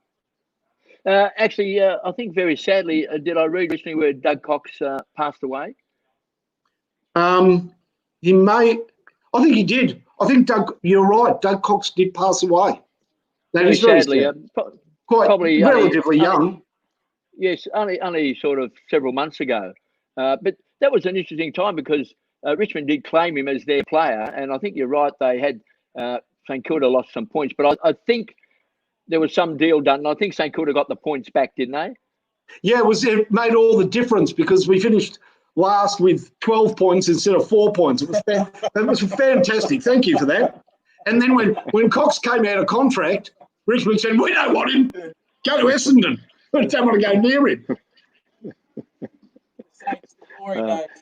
Wooden spoon. The glory days indeed. KB. Now what? Oh, he's got a cuppa. And a bicky. Cup of tea. And a biscuit. Home-made biscuit. Where's the Magnum tonight, KB? Magnums were plentiful last week. The Magnums. The ice cream. Well, I was at my next door neighbours last week, and he had the ice cream. Yeah, clever. I don't think I'm going to eat too many ice creams often these, let me tell you. That's it. Load up when you go next door. Does it work? Yeah. You haven't dropped it or anything? Now, have a look at these stats here. Look, Dylan Grimes he's leading the charge with 13 for Richmond, I reckon. I can't find anyone who's got more. How many is Isaac Smith? 21 in 2 shortened quarters. Yeah. How many disposals in the first half? Is there 300 between the two sides? Let's have a look at team stats. And team stats here. Takes a bit of a while to load, apparently, because there's so many bloody stats. But you of course, you know what? After your quite interesting comparison to the Hawthorn Geelong grand final, I went and watched that game in full. Hawthorn Geelong grand final. Gee, talk about a different type of football. And kick the goal every 11 possessions. Yeah, it was a brand of football today. If somebody said we'll put on a game like that, if there was a game like that played today, it'd be talked about. Everybody who'd see it would say, oh, my God, I've just been to the greatest game of football ever. It was a good game, but they were not uncommon. No. Kevin? Yeah, I think in that game there was a goal scored every 11 possessions, and in the Richmond Carlton grand final of 1972, I think there was a goal scored by each club every 10 possessions. Now, Richmond scored 2 goals in the first half. Probably had in the first half would be 150 disposals to Richmond. Would that be right? Something like that. So that's 1 goal every 75 disposals, it's just different styles of play. We've had 334 total disposals so far. 334. So if we just cut it in half, 150 each, and So it's 75 disposals for every goal that Richmond's kicked so far. How many contested marks do you reckon there's been in the first half?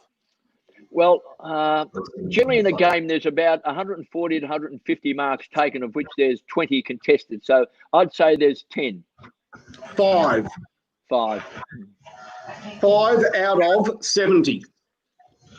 Yeah, so if you get 140, generally it's around about 15 to 20, but that's a little bit down even on that stat now. So 5 contested marks out of 75. So I've got one more good stat for you. Richmond's trademark when they won those premierships in recent years was forward line pressure, correct? Yep, they did very well. How many tackles have Richmond made in their forward 50?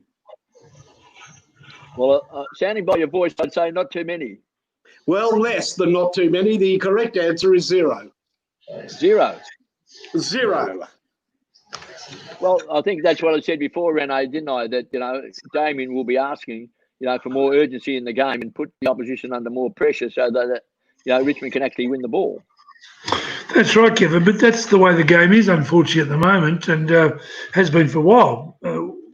What do we do to make it a better game? What do we do to make it a contested game? And that's what's frustrating, certainly everyone who goes to the football, not being able to see a contested game of football. It's a game of keeping off. Yeah, look, it might suit some, but it certainly doesn't suit us from days gone by. And it's certainly, you talk to so many people out there, they're not happy with the game. And it's a sad thing. What are we going to fix it, But it becomes the normal. You see, if something festers long enough, the abnormal becomes the normal. So people get brought up with the game and the game of keepings off, and going quarters without scoring, and that becomes the normal.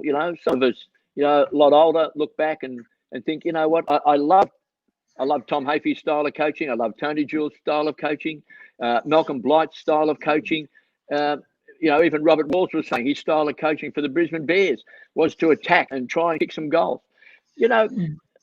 As a theatre goer, and I say that again because I'm only just watching the game for entertainment, and that is, I'd rather a side kick 22 goals, another side kick 21 and lose by a goal, rather than one side kick 7 goals, another side kick 6 and lose by a goal. Yeah. Because scoring has always been one of the great features of Australian rules football, and that's what people love. When you go to the football, what gets the biggest roar? What gets people out of their seat giving high fives? What gets people out of their seat saying, "Come on the Tigers" or "Come on the Bombers"? It's when they kick a goal. It's not after they've done 8 tackles in a row. Let me tell you that. Even going back, Kevin, when Tommy was with us, Tommy Hafey, I spoke to him on different occasions when he'd been to the football. He at times got up and left the football after a quarter or even less or even a little bit more because he couldn't watch that style of football, which came into it when Tommy was still with us, which was that game of keepings off. And for Tommy Hafey to leave a game of football is unheard of. But he told me he did on a number of occasions. You may have heard of that from Tommy, Kev. Yep, no, he told me that lots of times. Lots of times he'd say to me that he'd leave the game early and he'd rather go down to the peanut farm down at St Kilda and watch some suburban football because it played football how he liked football to be played. Yeah, certainly. And that's from one of the greatest coaches and one of the greatest people we've ever met. And it's sad to think that someone like Tommy would leave a game of AFL football because the game just wasn't attractive enough to him.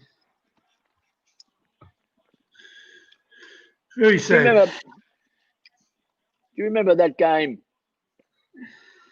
between Geelong and Hawthorn out at Princes Park? And I reckon Geelong might have led by a big margin. I think might have been Gavin Exel might have kicked 9 goals that day playing for Geelong. He was playing at full forward.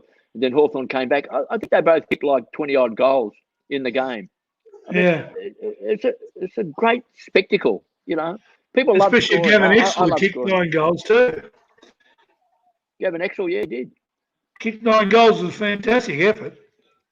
Because he didn't play a lot of games, Gavin, but he was pretty quick and pretty handy. But yeah, quick and a left foot kick from memory. Yeah, he wasn't a top liner, I don't think, Kev, was he? Oh no, he wasn't a top liner, but he certainly on this particular day. And Jonathan Patton has just kicked a goal for Hawthorn, so they've started magnificently. 16-minute quarter, so it took them 90 seconds to actually kick a goal. Then 51-13. So it's a great start. As I said, yeah, John Patton, what a great get for Hawthorn. If he can be his best and get his best out of him, he's going to be a winner for Hawthorn. Well, he's had 3 ACL operations, so he's had 3 knee recos for such a big man. So you hope he does well. I've always liked him. I think when I saw him in the early days playing for the Giants, I thought, he was a pretty smart player. But all throughout his career, even as a junior, he's obviously had knee problems. And to have 3 major operations, it's pretty hard to keep coming back all the time. And I mean, he didn't play at all last year. So this is only his 3rd game for the season. Look, what did he get out of him? Third game in probably 12, 14 months, whatever it is. But so let's hope he does well, because it's a good effort to come back. Yeah, it's a bonus what did he get out of him, but he's got all the credentials. If he stays right and becomes a player he can be and should be, he's a powerhouse in the forward line.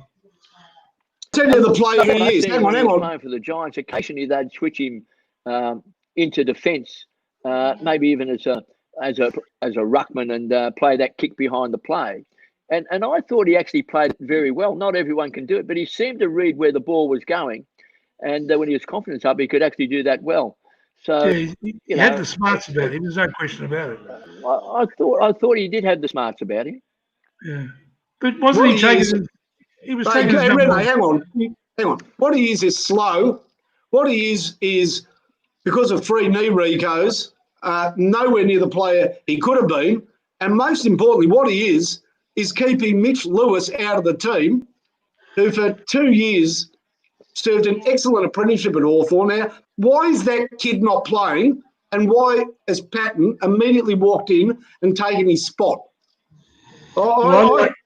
Very un-Hawthorn-like, and a bad message to other young kids in that team. Now, am I wrong here? Did Lewis hurt himself in one of those early games, or? No, well, he might have hurt himself, but not for 81 days. He's been right. He's been right since we've come back. Depends what his injury was. No, he's right. He's available. Yeah. I think he's an emergency tonight, isn't he? Yeah, but he's a very classy player, Mitch Lewis. Yeah, why is he playing second fiddle to Patton? Well, there's O'Brien's there as well, isn't he? So Lewis and O'Brien might be fighting for the same position at the moment. So you'd rather Lewis than Patton? Yeah, I would. But just like the Australian wicket keeper, don't take the gloves off the bloke until he drops a few catches. Mm. He's a young, smart footballer, Lewis. He's on the way up. Yeah, he is. He was great last year in some games. He was sensational and big future. But as you just said, he's not there tonight. That's dropping the ball, by the way. You can't kick it above your knee. So I used to like this movie, Philadelphia, and in that movie, and Denzel Washington played Joe Miller, the lawyer, and he used to say a line to Tom Hanks quite a bit, and it was, explain this to me like I'm a 4-year-old. And I want to know, explain this to me as a 4-year-old, why a guy like, let's say if Tony Lockett was playing now, couldn't park himself just outside the goal square, still cover a bit of ground. Don't tell me if that happened that his opponent would be up on the half-forward flank, scrounging kicks. If you get a big, capable full forward staying at home, I can't see any way that the opposition could allow his opponent to be 80 metres away. No, I agree with you. The full forward has to follow the guy all the way into the other forward line. I agree with you. I mean, it's going to take brave coaches to actually say, well, you know what, we're going to keep those 4 guys back. And as you say, the guy might be playing at full forward. He could be a handy player. It could be a lethal, could be a free bolt. You know what's happened? You know what's happened? What happened the day Dangerfield got injured against Hawthorn and had to play within 20 metres of goal? Even though he was injured and not a full forward, what bloody happened? He kicked 5. If that wasn't the last chance these coaches had of realising that would work, then what would be? Seriously. Well, but of course, you got to remember we're talking about team defence. So you got to run up the ground to be part of the team defence, and that's why if you're a backman, you follow them up so far, and then you stop and park yourself, across the back edge of the centre square. That's what you're talking about, Renee. And then you take the ball down, and if there's no opening, well, you go back and kick it to the bloke on that wing at half-back flank, and you start the whole process again. That's why I'm saying you don't have to bring in a rule that you can't kick the ball backwards.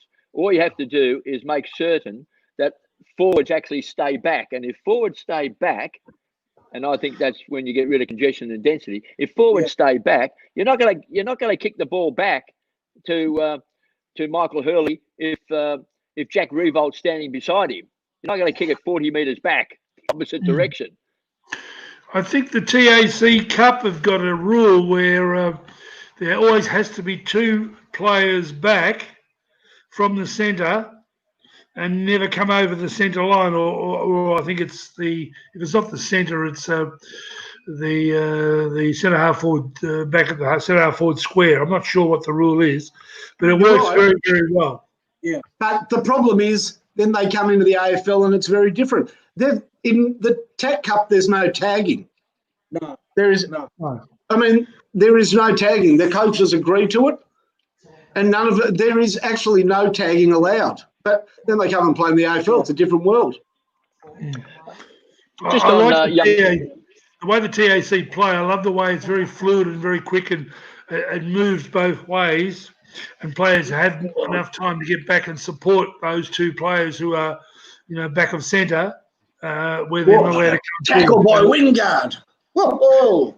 And it becomes a lot more of an even game very quickly with players not crowding and not making it difficult. So I really like it if you've gone to see an under 17 game or TAC game. It's very good the way they do it. Just Renee and KB on that. When I was growing up in the 70s and 80s, coming to the football to watch you guys play your trade, the highlight for a young man was going to see that battle between the full forward and the full back. That was one of the great highlights. And I just think in the modern day football, that's been taken away. Would you agree with that? Well, there's no doubt about that, Troy. Unfortunately, the way the game has evolved, it's as if we don't want anyone to kick a big bag of goals. Because again, we've got to have a revolving forward line. But it's disappointing that we've lost that iconic feature of the game. The greatest names in the history of the game are Coventry, Coleman, Wade, Jezelenko, Hudson, Bob Pratt, McKenna. McKenna. They're the greatest Lounder. names. Tony Lockett. All these players. Not Lounder. They created enormous interest, not only for the sides that they played for, but also with other supporters. After a game, you'd be, how many goals did Hudson kick today? That's right. He kicked 7. Yeah. How many has he got for the season? He's got 84. Gee, he'll get to 100. He might get to 110. So there was always great interest in that. And I mean, we saw crowds running onto the field and all that sort of stuff. It was an iconic part of our game that is gone, completely gone. You know what's amazing, Kevin? That full forwards like McKenna and Wade, the supporters would go from one end of the ground to watch them. And when Collingwood played Geelong, there used to be this traffic jam on the wing after every quarter because all the supporters would be going the other way. Well, I mean, I've always hoped that, if the game changes a bit and opens up and we become more attacking and less density and congestion, that it may evolve again one day where we may have these iconic players playing at full forward who are capable, if given the opportunity, of kicking 100 goals, because it was a great feature of the game. they were players that, who knows, they may not have been able to play in another position. Some of them may not have been able to in terms of position, but that particular, you know what? It's interesting. We've sort of taken out the ability out of the game for someone to kick 100 goals because we've got so many people back in there. Instead of trying to beat one or two opponents, you've got 16 players back there. In cricket, at one stage, they decided in cricket, Jardine, that he was going to try and stop Bradman from scoring 100 runs or anyone else from scoring 100 runs by body line. And cricket said, no, hang on. Leg theory. And cricket said, no, hang on. We're not going to put up with that because scoring runs and scoring 100 is part of the game. Now, and they outlawed body line.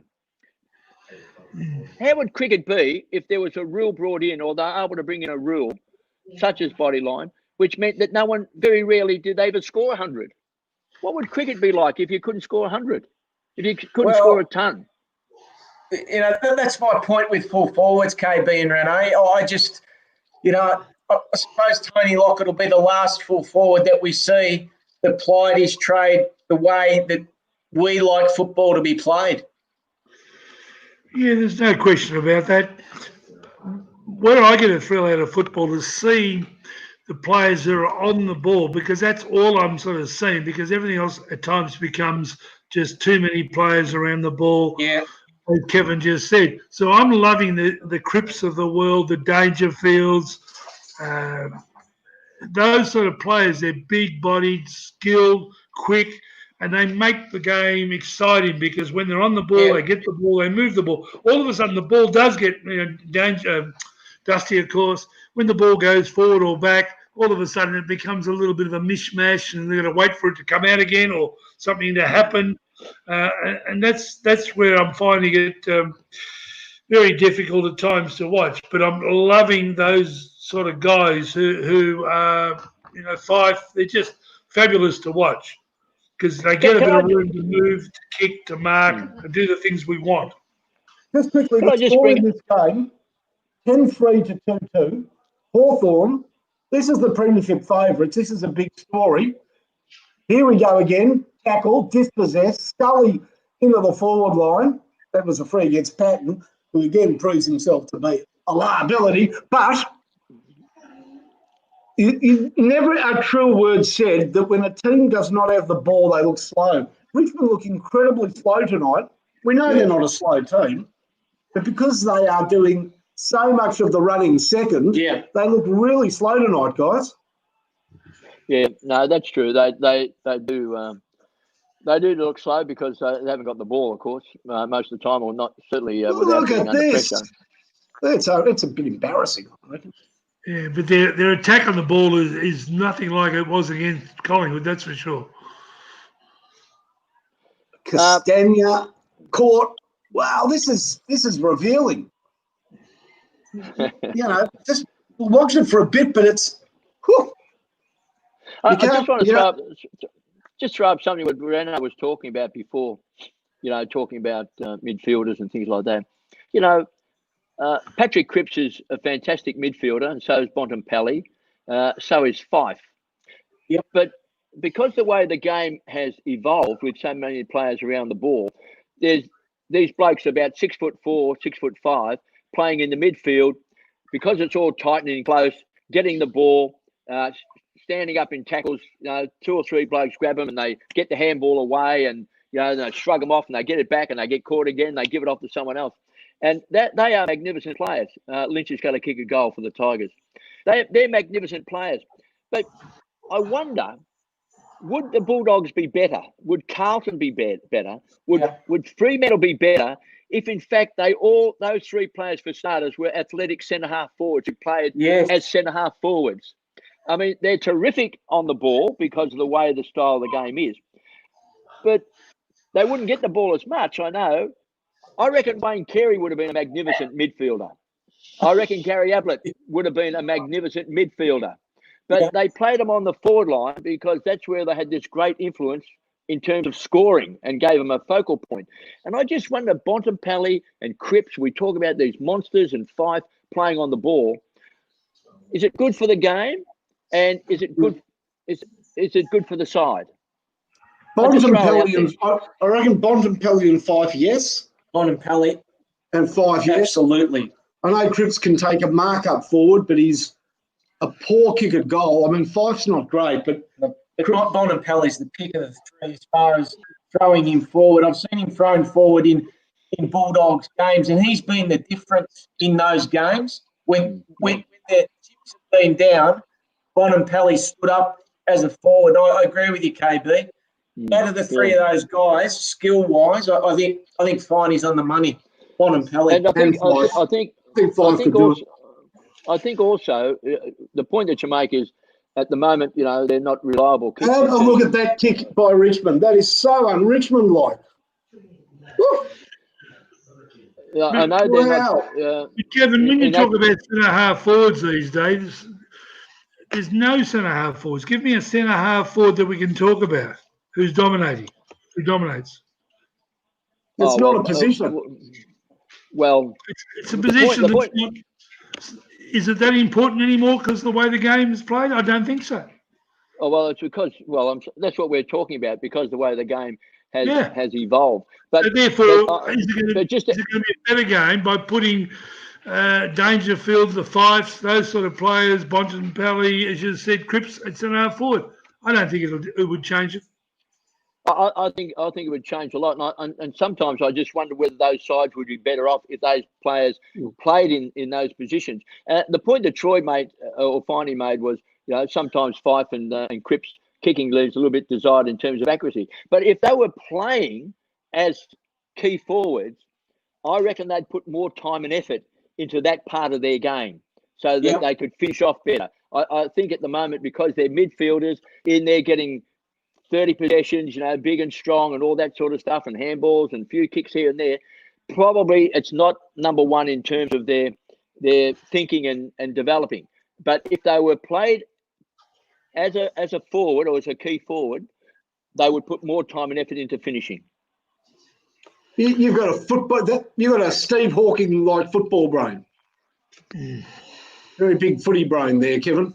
But Kevin, talking about forwards, there's nothing better on a given day when Lynch and Riewoldt are on their game, which it has been shown that, for both of those guys to kick their 4 or 5 each and work in tandem. It's very hard for any side to beat that, and it's great to watch because they're two key forwards that can do that, and that's what I love. Good timing, Renee, because Lynch has just kicked one, and here is a chance on a disappointing night. And Jack, he almost needs to kick this to get into the season.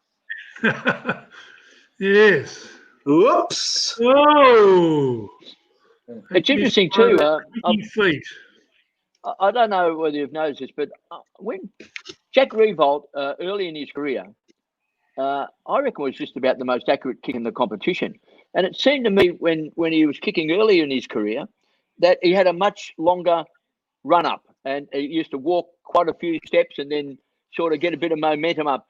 But it's interesting, I think, in the last couple of years, he's now got his kicking where he only takes a few steps now and then kicks the ball. Whereas originally, you know why, Kevin? Well, just a change at the start of his career, he was a full forward. He now is a wide-ranging, long-running sort of flanker, and he's sprinting up to the halfback flank and back. Yeah, but generally you would think when you're such a good accurate kick, and I reckon he was just about the most accurate kick in the competition, and you had that sort of run up that was quite specific, that you would always keep that run up. I don't see why you would want to change it to just a couple of steps, and then sort of have a kick. I think with Riewoldt, he must have thought that he could kick better. With Riewoldt, I believe, Kevin, he's always either he's really been on, he's been hot, or he's, as you saw a minute ago, he can miss quite a few. I don't think early in his career. I reckon early in his career, I would have backed him in early in his career. I don't think he missed too often from 35 or 40 metres out. He was pretty good. But he's more likely now to miss with what I see as a new setup in terms of having a shot in his approach. As far as the textbook kick guys, Renee and KB, would Peter McKenna rate up there? With As Peter a McKenna, textbook kick? with Peter McKenna, what did you say, Troy? Yeah, About Peter as far as a textbook kick for accuracy, would Peter McKenna be number one? Oh, by a mile. He's the best drop punt I've ever seen in my whole life, and that's what every kick is generally used for when players kick goals other than these stupid boomerangs these days or offside. But Peter McKenna, he was just a magnificent kick, and don't forget he kicked a lot of drop punts, a lot of goals with a very wet, heavy football back in those days. And I played a little bit with Peter, as Kevin did against him. Peter was just a magnificent kicker, absolute textbook. Now, Troy, you're good on these things, but I reckon we talked before about Hudson kicking 150, and Let's have a also little Rewald and Sands. Yeah. Well, that's goal. a clearing kick in the shot of goal. That's further away than when he started. But Troy, I was going to ask you about Macca. I reckon one year he nearly kicked 150 goals. He might have kicked 142, 145, 146 goals in the season. Yeah, he's able to pattern. He was a fantastic player, Peter McKenna. To kick 146 goals, it was just extraordinary. And with his kicking, the thing I remember most of all about Macca's kicking is that he never tried to kick the leather off the ball. No. If he was 25 metres out, he sort of kicked the ball about 35 metres. If he was 40 metres out, he kicked it about 45 metres. He never tried to force it. Overkick the ball. Yeah. Overwork the ball. No, he was magnificent. One off the SMS, one of our SMS, is it? Leon DePetri. Modern game conditioning staff have got Jack Rewalt running 400-metre times. Let him kick a bag of balls at goal at training. Too much science, not enough play. It makes sense, doesn't it? He's a forward. Most clubs don't let them have a lot of kicks at goal. It's no good for their hamstring load. Yeah, well, I'd love to be playing now, Mark, because I'll be doing a lot more kicking for goal. I know that. Not if you wanted to play AFL football. Yeah, exactly. You've got to conform. You've got to do what the coach tells you, mate. That's us, the Essendon Football Club. They tell you, you do it. So what's the score there, Mark? Well, it's 65-21, but that tells me it's 10 goals 5 to 3 goals 3. Yeah. Any chance of them making any sort of headway back? Well, they can't win. You know what they should be saying to themselves? We cannot possibly allow ourselves to have another goalless quarter or another quarter with one goal in it. They have got to. Richmond really, if I was Damien Hardwick, it's got to the situation where I would say, we don't give them goals, but let's worry about hitting the scoreboard and not worry too much about what Hawthorn does the other way. They've got to kick 4 or 5 goals just to break this, what is now becoming an alarming style of no scoring. They need to do something about it now, regardless of what Hawthorn kick in this last quarter. Well, finally, because they've got so many great goal kickers. And as I said, Castagna, he's really gone missing. He might find himself back waiting for a game next week in the twos or the practice matches. I'm sorry, Serge, it's 8 goals in 7 quarters. You're right. I was thinking they kicked 5 last week. Yeah, 5, 6. They're averaging about 1.15 goals a quarter. Yeah. That's a poor. And you think, look at their forward line. They've got Jack Rewald and Lynch. And I mean, you're sure they're missing Dusty Martin this week, but he didn't hit the board last week either. I mean, 1 goal a quarter.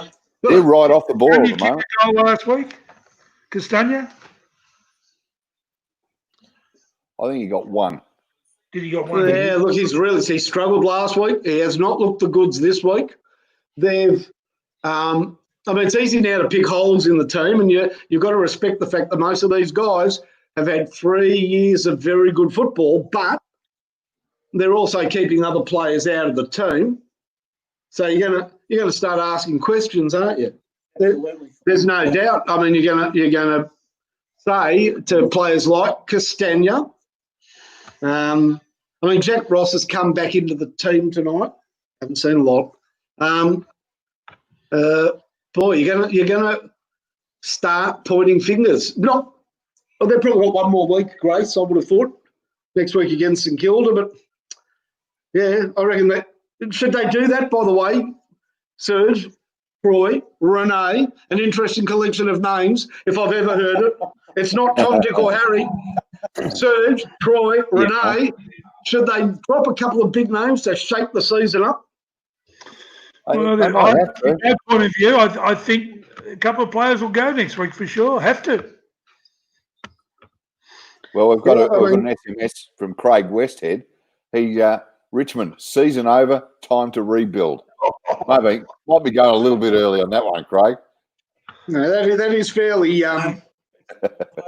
it's fairly quick. But I'll tell you who the players that I think might be in a little bit of strife, just the way they've sort of playing at the moment. Daniel Rioli. Yeah. Well, he's had 2 possessions tonight. Very poor. That's a worry, I would have thought. As much as he's a great story, I don't think they've got much out of Marley and Pickett this year. Are we entitled to 1 off night fine? 2 off. I'm talking about players last week and this week that haven't got warm. Okay. How much grace do you give them? No, It's a shortened season. Yeah. I said 1 more week. 1 more week. But it is a shortened season, and it's also the message, that we're not going to just let this roll along. It's not as though these players won't be recalled, but sometimes I remember St Kilda did it with Del Santo and Mill, and it had the desired effect. Sometimes you just take a player that probably deserves another chance, but on the back of 2 poor team performances, well, they drew last week. It wasn't calamitous, but on the back of substandard play by the team, by their standards, sends a bit of a message. No, absolutely, I agree with that. Yeah. Mark, can I ask you a question about Nick Del Santo? Do you like him as a player, or did you like him as a player?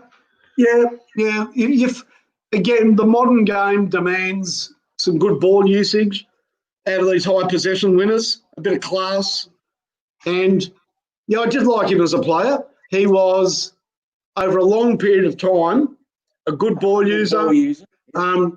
And, boy, maybe could have kicked more goals in his career. There's a couple of things to be a star that he needed to add to his game. But I think about players that don't measure up, and most of the midfielders that he played with and against were below his level, not above it. He was at St Kilda. He was a top 30 percenter, and I think that's where he sat in the league. And you can't ask for much more. Yeah. And he was creative too, wasn't he? He had beautiful in-close skills like blind turns, or clever hands. He had a long career. So what did you make of him, Rene? No, I didn't rate him at all because I just believed he wasn't tough enough. I never saw him take a backward step. I didn't see him iron out too many players, but I just felt he wasn't tough enough. When I mean tough enough, I just didn't believe he was tough enough when it counted in the physical. Let's work hard. Let's do the thing we have to do for a win. I just believe he just went there. He went to North Melbourne. Pardon? He went to North Melbourne, correct? Yeah, he went to North Melbourne. It was a similar sort of player. He's from a good family. He's Bontempelli's cousin. Yeah. Closely related to Bontempelli. Yeah. At training a fair bit. And he felt even that last year at North Melbourne, there was another year to go, didn't he? Yeah, that's right. That's right. but they didn't give him a look in at all. So no, I'm sorry. I'm sorry. He's not one of your great St Kilda players.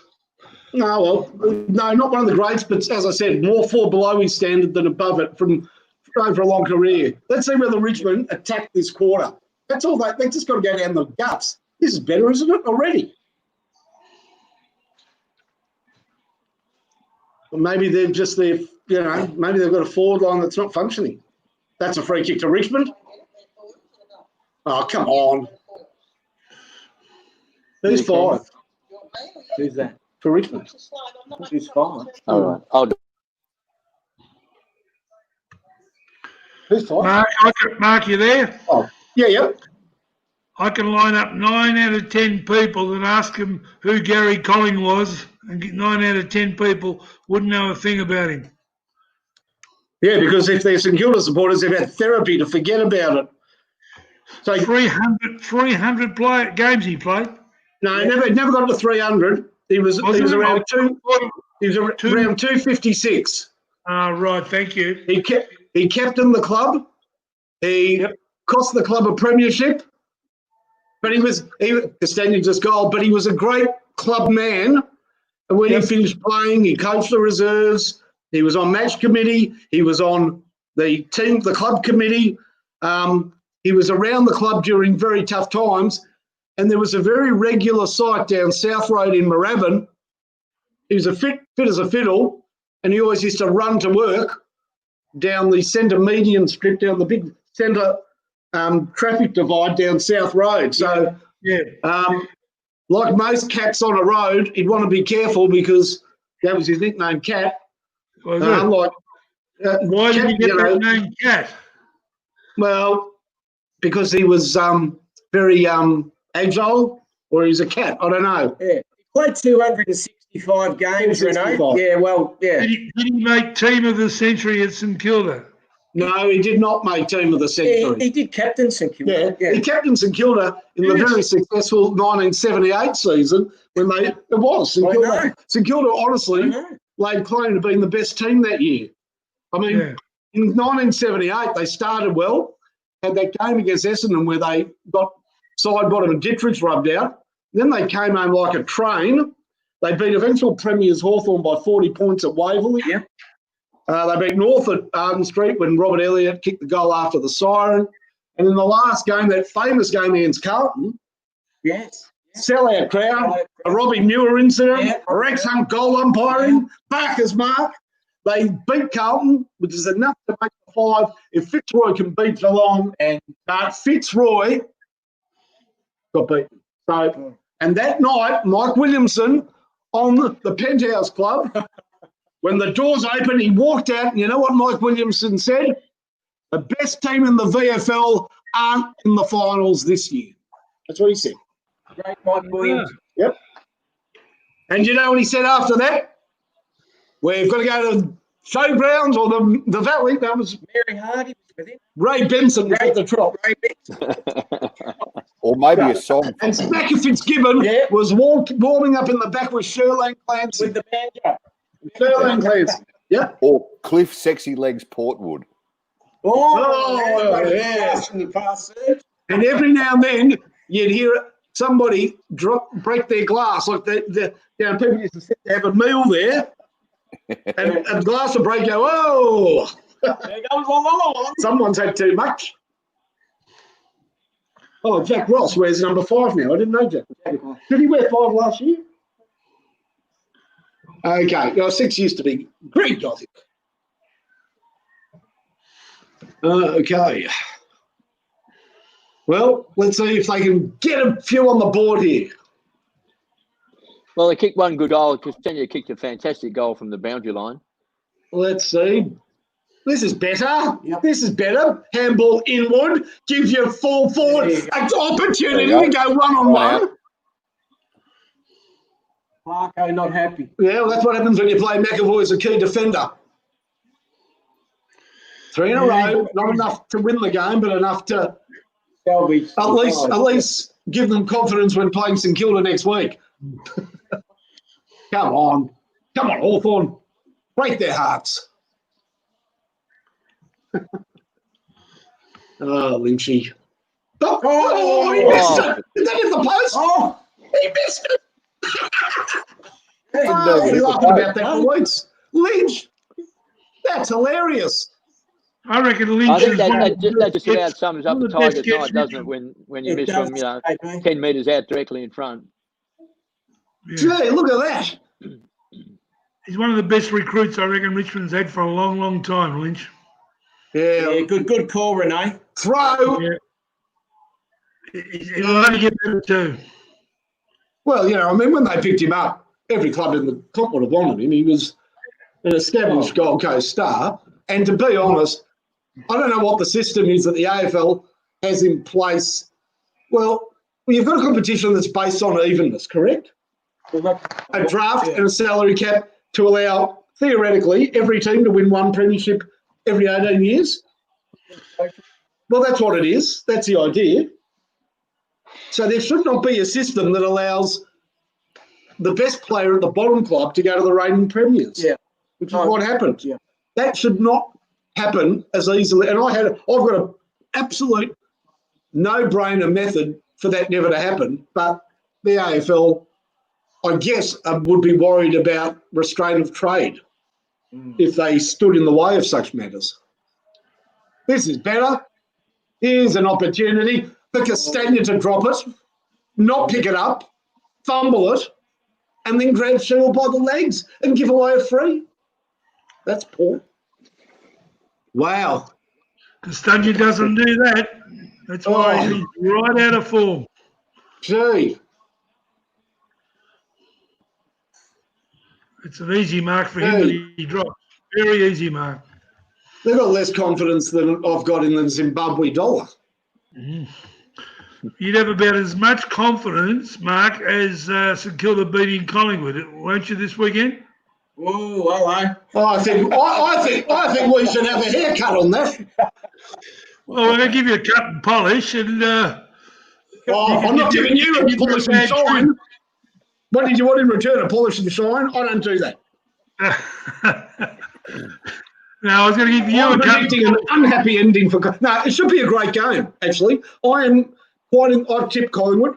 They need to be respected. They're a very good team, and I respect them as a genuine premiership hope. But St Kilda's win last week, they played well, but more importantly, as the ball was going from one player to the next, you start thinking, you know what? Steele, he's good. Gresham, Billings, Hill. And you start thinking there's quite a lot of good players out on the park for St Kilda. And I think that was what was encouraging, is that the quality's there. They'll need to play with each other, and they'll have their ups and downs. And a very well-organised team like Collingwood will be hard for St Kilda to break down. But I'm looking forward to the game. He's redeeming himself. Costanza. There's a bit of a push and a shove there, though. You got away with it. Yeah. He needs this last quarter. Do you reckon the coach had a word to him? Quiet one in the Port Melbourne Piers. Yeah. He said, if you don't lift your game in this last quarter, you'll be playing for. Well, actually, no. You'll be doing nothing next week. You'll be doing nothing next week. Yes. Yeah, crappy. He spoke one. about And he almost missed it as well. No, he hit the post. Oh, you know what's been a terrible part of football this season in terms of the TV coverage? I don't know what idiots work at Channel 7 and at Fox Football, but they are, every time somebody has a set shot, they're going the angle behind the goals. And that's a shit angle. Unless a player's dead in front, when you watch a guy kicking from that camera behind the goals, it's very hard to tell whether it goes through for a goal or a point. Why don't they take the much better angle, which is from behind the kicker, directly behind the kicker? I hate this angle. They're always going behind the goals now. Yeah, it makes sense. It makes sense. It's a bit of a comeback. Yeah. He held pat and then. If Richmond won this game,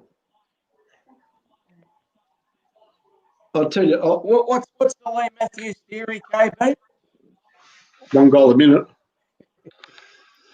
What do they need? 6 in 9 minutes? Yeah.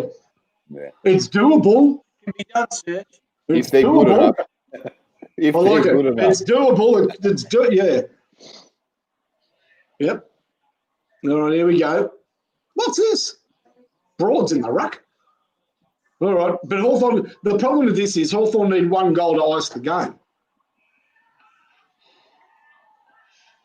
Still, Patton's going for it. Richmond are hope. Here we go. Have a Back look at in it. sideways. No, that's forward. Isn't this better? But they're finding some space now, which they just could not do in the first 3 quarters. Because they have to It's kick pretty 9 in the good. quarter, they're playing Why the are they sort of getting football that could be space? Why are they played. getting space? It's only when you're a mile behind your team start to play decent footy. Here we go. Here we go. Yeah, I've got my daughter here who's a very keen Richmond supporter. They are a very powerful team at the end of games, aren't they? So they're not well suited by shorter quarters. Well, what happens also in this particular game, they've played so poorly, the Tigers, that this is a very important kick for Jack. Oh, tell me that's a good angle to watch somebody kicking a goal. Again, he only took those couple of little steps there, which is totally different than the way he kicked early in his career. But what we're seeing in this last quarter is that you throw caution to the wind, don't you? You know, you go out there, you've got to attack, Correct. you've got to move the ball quickly, and then all of a sudden, you know, Richmond look faster, got more purpose in their game, more urgency in their game, simply because all of a sudden, you know, time's running out. And you see in games, you know, when time's running out, you know, they go straight down the centre of the ground, they move it quickly, they don't go sideways. And you ask yourself sometimes, why don't you play that way all the time? From the start. You play that way when you're desperate.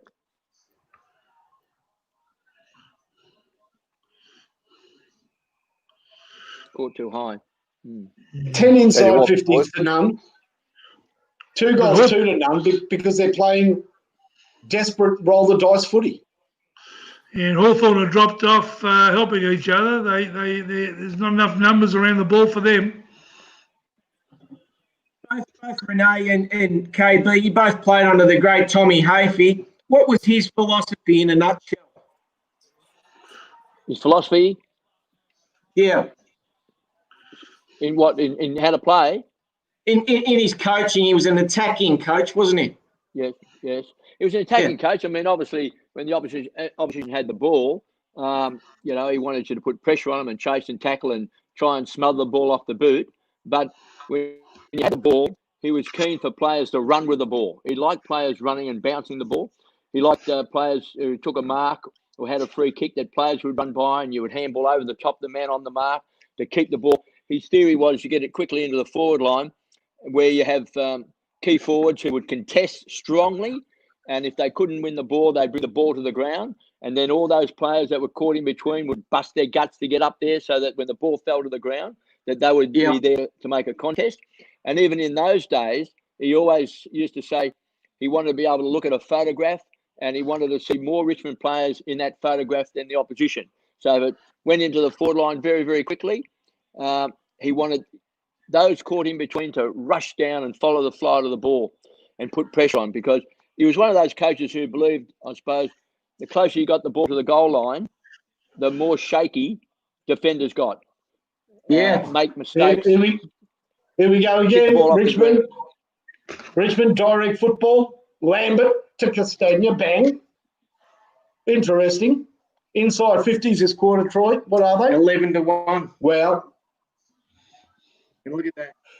that's a bad Another kick. poor Can I ask you a question about just Tommy wasted. Hafey, Kevin?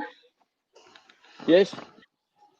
How comes if you heard him talk about footy, he'd talk about that we were running, jumping, handballing, kicking, chasing, hassling. But when he coached Sydney, he said he used to be able to say Mark Browning. Well, communication is knowing what someone is actually saying. That's all that's important. Yeah, that's a good point. That's a very good point. Doesn't matter whether it's chasing or kicking. As long as people know what you're talking about. No, you're right. Spot on. That's communication. Yep. Actually, the Tigers, if they hadn't have, they probably missed 3 or 4 gimme goals nearly in this last quarter, which could have been really quite remarkable in terms of a comeback in this last quarter. I mean, Castanier's missed a couple, Revolt's missed one, Lynch has missed one.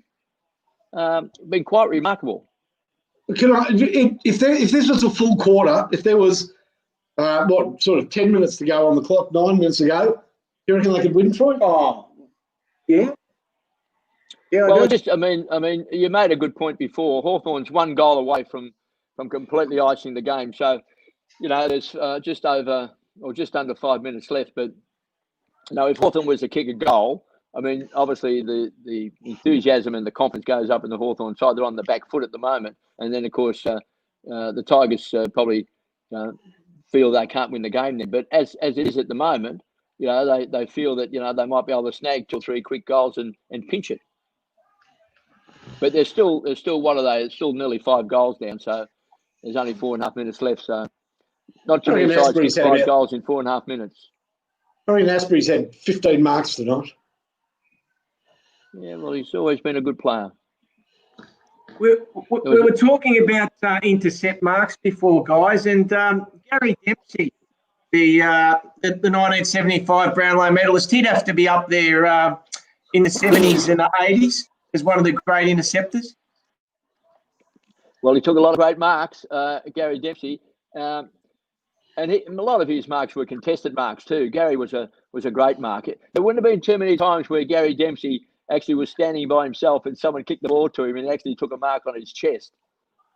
He had great arms, and at one stage he might have held the record for the most number of marks in the game. Who knows what it was? 16 or 17 marks. But there's been other guys take 20 marks in the game and they've taken the ball by himself.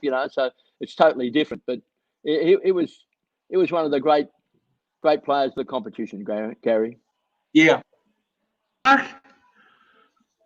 Mark. Talk about players who could take marks. Stewie Lowe. Oh yeah. But let me tell you about Buckets. He could not take a mark in a final. Yeah. He had a couple of disappointing finals. It's true. Couple. I never saw him have one good one. Yeah. I used to look at his stats every Sunday morning in the Sunday Herald Sun. He'd have 3 or 4 marks. Stats were terrible, but it wasn't the regular 15, 16, 17 marks. Well, only too well. It's a different world, finals football. Oh, tell me about it. You live and die by it. Yep. Yep. Well, I think that might be game, set, match, Wingard's gold. Yeah. Said good night. He was a great contested mark, Stewie Lowe, and took so many marks. I thought he was a very good, very, very good St Kilda player. But unfortunately, he's had a very good night, Wingard. Yeah, and unfortunately, his finals record is not that great. No. That's Wingard's 3rd goal. He's had 14, 15 touches, plenty of tackles. So he's had a good night. Yeah, he's had a good night. He was very good in round 1 against Brisbane. Not so good, of course, in that game against Geelong. But there was a time when he was he's still a youngish player, but there was a time when he's been all Australian on a couple of occasions as a young player. And I can remember talking to some Port Adelaide people at the time when he was becoming all Australian and being the star for Port Adelaide. A couple of them said to me, he may become the greatest Port Adelaide player of all time. That's how some of them rated him. He was just an extraordinary young talent. But the last couple of years at Port Adelaide, not so good. Changed the club now. A little while to find his feet. But if he gets back to that form that he had when he was all Australian, obviously he's a dynamic player. Guys, we've had a message from Leon. Getting towards the end of the game. He's been discussing the better players tonight. Who do you reckon got the votes? Who are your 3 best players tonight on the ground? Well, I mean, just on numbers, I think Isaac Smith's had a pretty good night. He's quieting down in this last quarter. But I thought Wingard's been great all night. 3 goals. Yeah. Yeah, a lot of pressure. And, Jake Ramirez, he's been good. He's been good. So it's hard to find It's hard to find anything in the Richmond lineup that's been impressive. I've got to say that. Certainly not for 4 quarters. Yeah. I mean, that young Scripshaw's come in. He's had 18 touches. That's not bad. Gee, their goal kickings. This is what happens, of course, KB. If you're not kicking goals, it seems almost to follow that when you do get a fair bit of the ball up forward, because they've been frozen out for so long, that they start missing goals as well. Yeah, I agree with that. And they're disappointed. I mean, what happens, of course, we've seen where the Tigers have kicked, 4 or 5 points and been dominating. Then Hawthorn take the ball down and Wingard kicks a goal. So it's sort of, with one kick, they're just about covered what you've been dominating for maybe the last 15 minutes. The Tigers have probably missed six goals in this last quarter that were all very, very kickable. Yep. And at this stage, they've still only kicked 10 goals in 2 games. Yeah. Yeah. Just on goals, guys. Bloke called Jason Dunstall, when these two teams played, put through 17 at Waverley. Do you remember that against the Tigers? That was a remarkable performance, that game. Yeah. You talked to Scotty Turner about that. He's very upset because people always say he kicked 17 on Scotty Turner. Scotty Turner absolutely did not kick the ball on him. They took him off him after he kicked 15. They pulled the pin on the project. Scotty Turner, didn't you give Scotty Turner every chance to beat Ablett one day, Kevin? Say it again, sorry. Well, did you not give Scotty Turner when you coached Scotty Turner, didn't you? Yes, I recruited him, yeah. Yeah, you gave him every chance one day on Gary Ablett. I think one day we played about 15 guys on Gary Ablett. I think one day it wasn't for the wasn't because we weren't trying to stop him. I remember seeing Gary Ablett kick 14 against the Tigers one day at the MCG. It's amazing that game you're talking about. Dunstall when he kicked 17 against the Tigers. That was in 1992, and what is interesting is that that was Alan Jeans was coaching Richmond. Here's Alan who coached Dunstall for most of his career, yet had no idea how to stop him. So if Jeansy had no idea how to stop him, how did you expect me or anyone else to have any idea? I think he kicked 17-5 too. So he had 22 shots that day. Yeah. Fair day Templeton holds the record, doesn't he, for the most number of shots at goal? Templeton? Yeah, Kelvin Templeton. 15 goals, 9. Yeah. So he had the most number of shots. That's a big win by Hawthorn. 11-5-71 defeated the Tigers 5-9-39. Kevin, when a sprinter over 100 metres runs, they measure the wind, and if it's wind assisted, it can't be a world record. You know that? Correct. Well, Kelvin Templeton, his 24 shots at goal were umpire assisted. If you have a look at some of the incredible marks he was paid in that last quarter, including one that flew clean through his hands, his name was umpire Brian. Yeah. And I had the privilege of interviewing him on radio, and he said, Mark, I listened to you. I know you're a St Kilda fan, and I would say that I might have got caught up in the moment. And I said, that's I think his name was Tony. I said, that's very decent of you to say, but I think the word might be moments you're looking for, not moment. And he goes, yeah, you're probably right, Mark.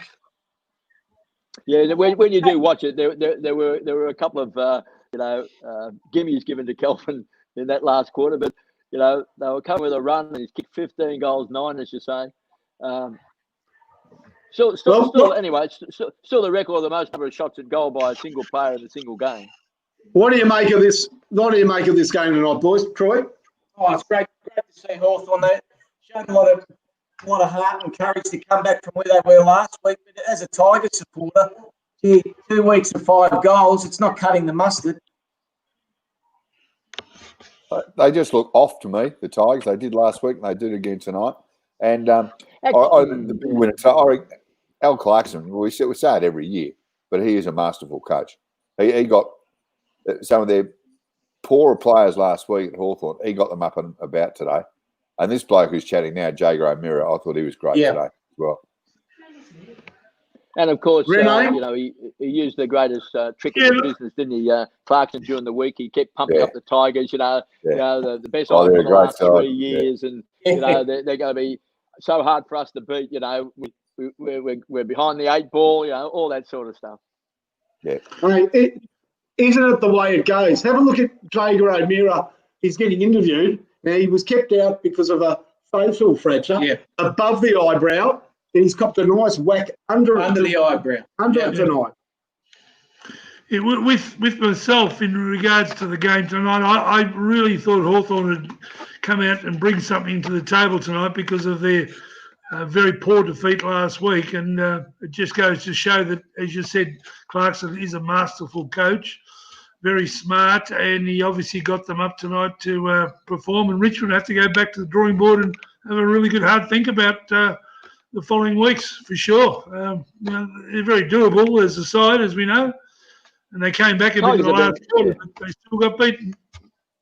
It's one of the great. Fantastic for the last 3 years. I mean, I know they didn't win in 2018, but you know they got beaten by Collingwood in that preliminary final. But they're probably the best side that year, and you know if you play it 9 times out of 10, they maybe even win that game and win the premiership. They could have won 3 on the trot.